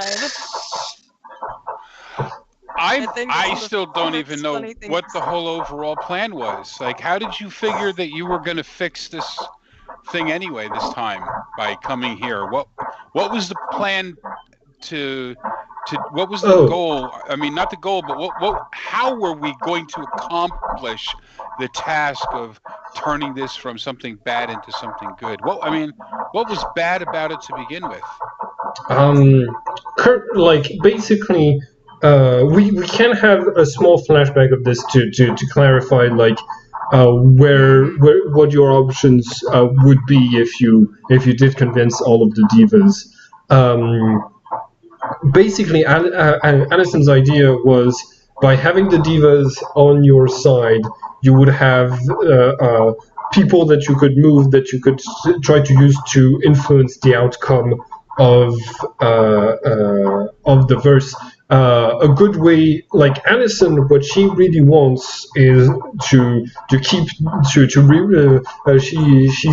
thinks the best way to get out of the verse quickly and to react and to save your bodies would be to bring it all to a positive conclusion and to finish the story. Basically, you'd need to have something like the Gauls surrender, open their doors, and the Romans spare them, basically. That would be a complete positive rewriting if you manage to do this. But you need to either control Vercingetorix's actions or kill him. And you would need to get the divas to help you make everybody surrender. Or we could get his army to rebel against him and disband and leave. That's also an option. And the divas could help with that as well. So could the Archons, but that wouldn't have been inside of Alison's speech.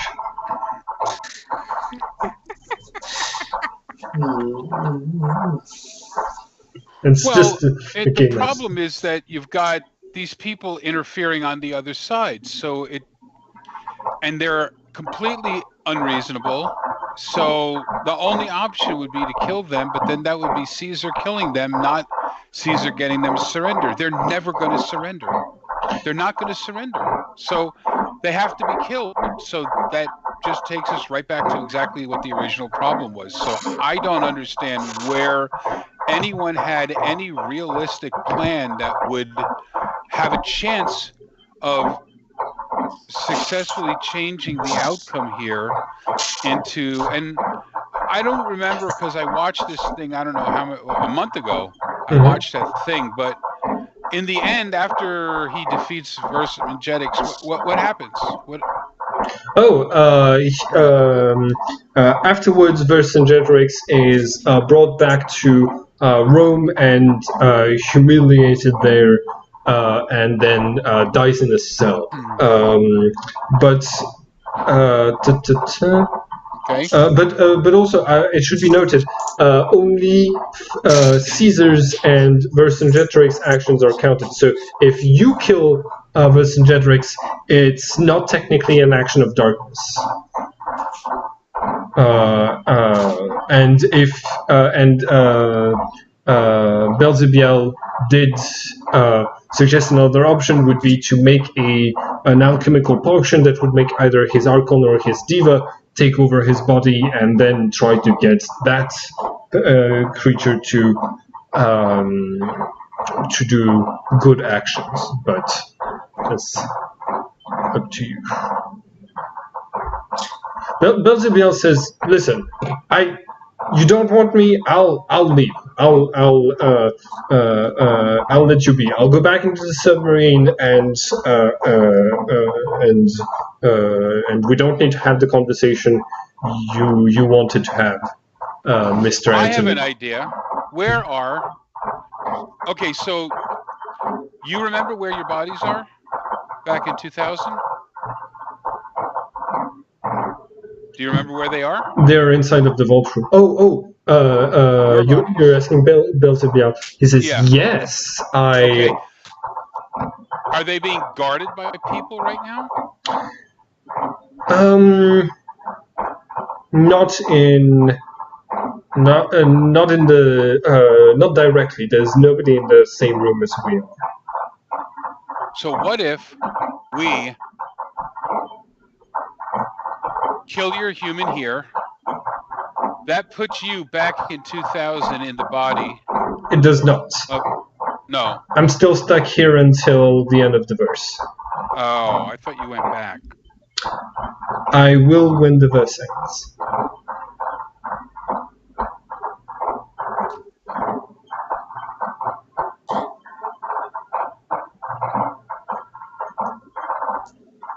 All right. So I give up. I don't see any way or reason, nor do I really see a motivation to honestly understand why I would care how this thing turns out, or even why I'm here. I just don't.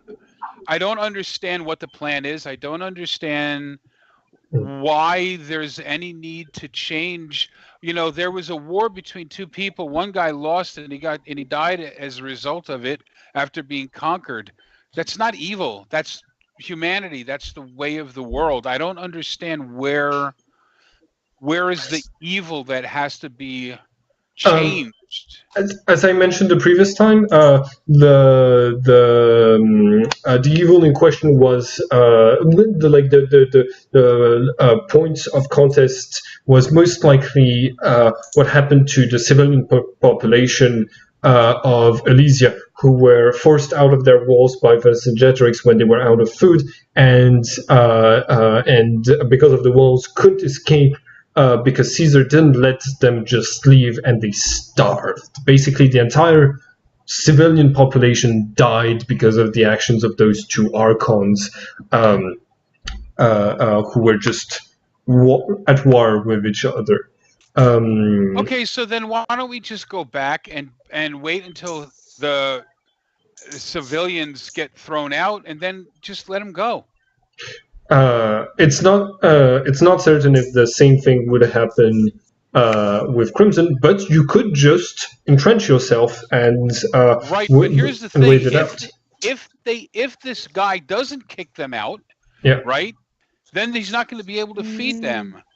Then if he can't feed them, he's going to have to kill them, or they're going to die. And in both of those cases, Caesar's still the good guy, because he's not the one who's doing it. It's Vercingetorix who's the bad guy. So the only possible chance he has is to send them. And if he sends them and you let them go, then if that's the contention that all those civilians died, then Caesar's the good guy who lets them leave. Yeah. Technically, it's one of your options. You could just play on the defensive for the rest of the verse and just wait it out, basically.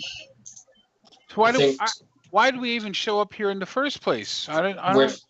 We're trying to end the verse early. Yeah. So that we can get back to our bodies. If we wait it out, it will probably take at least a month of being in this verse. Because I mean, it'll take armies a little while to get moving, or I don't know. I think we're trying to end this quickly so we can get back to our bodies and try to escape the vault room that is currently being broken into to get at us. By who? The people in the real, or the people in 2000. There's 8 billion people, or 7 billion people, or however many. Which of those people are trying to break in? The Hermes who are aware of basically your characters. So the Hermes sent Crimson and their people into this verse to find out who we were, so that they could track us back to our actual location and capture us. Right now, Crimson's job was to kill you both times and raid your memory palace, get all of your memories to know who your allies are and murder them, basically, so that they could know who to kill afterwards. The others are simply there to finish the job in the real world. That's why they waited till you were in the verse before they attacked you, basically, and to confirm that you were the rewriters. Right, but we're not really in danger because we've got forces protecting our bodies. Oh. You have Kawa Palekiko. We have like mass. Hold on. Oh, yeah. I wasn't here for that session when we entered the verse. Are you guys telling me that you abandoned your bodies to go into the book and unable to return and didn't have ridiculously extensive security measures put into place to protect you, knowing full well that would be the exact moment that your enemies were going to try to strike? They didn't know. They didn't know. They learned this in the verse. They didn't know. While you were here. Of course they knew, because that's exactly how things happen. You don't go to sleep without locking your door because you didn't know someone was going to come break into your house and kill you that night. You go to sleep every night locking your door and keeping your weapons armed and ready in case something happens. You don't plan for what's going to happen the 99.9% of the time when nothing happens. You always prepare for the worst. Yeah. So I can't believe you guys would go in here with 2 people protecting you. That's crazy. There is very little we can actually do since we are in the middle of a Hermes facility. Yeah. Like the only allies we have there are the janitor and us. Oh, the janitor, yes. I thought you said the gender, and I was like... The gender binary, for once, is on our side. Up until this point, our best protection has been not having obvious protection. Yeah. It's been like your... we are exactly as they are. Yeah, it's been like being double agents. It's almost 8 o'clock, so we're going to call it quits for tonight, and tomorrow we'll see. Next week we'll see if you try to kill Vercingetorix in the hopes that it will end the verse sooner, or retreat, or use another plan. and we will. We'll see this next week. Have a good week, everyone. All right. Thanks for running. My pleasure. Hi everyone, and thank you for watching this video. If you want to keep up with all of the adventures on this channel, don't forget to subscribe and click the bell button so you can get a notification each time we upload the next episode of this story. And it would be very nice of you to like and share the video to help this channel grow. Have a nice day, everyone.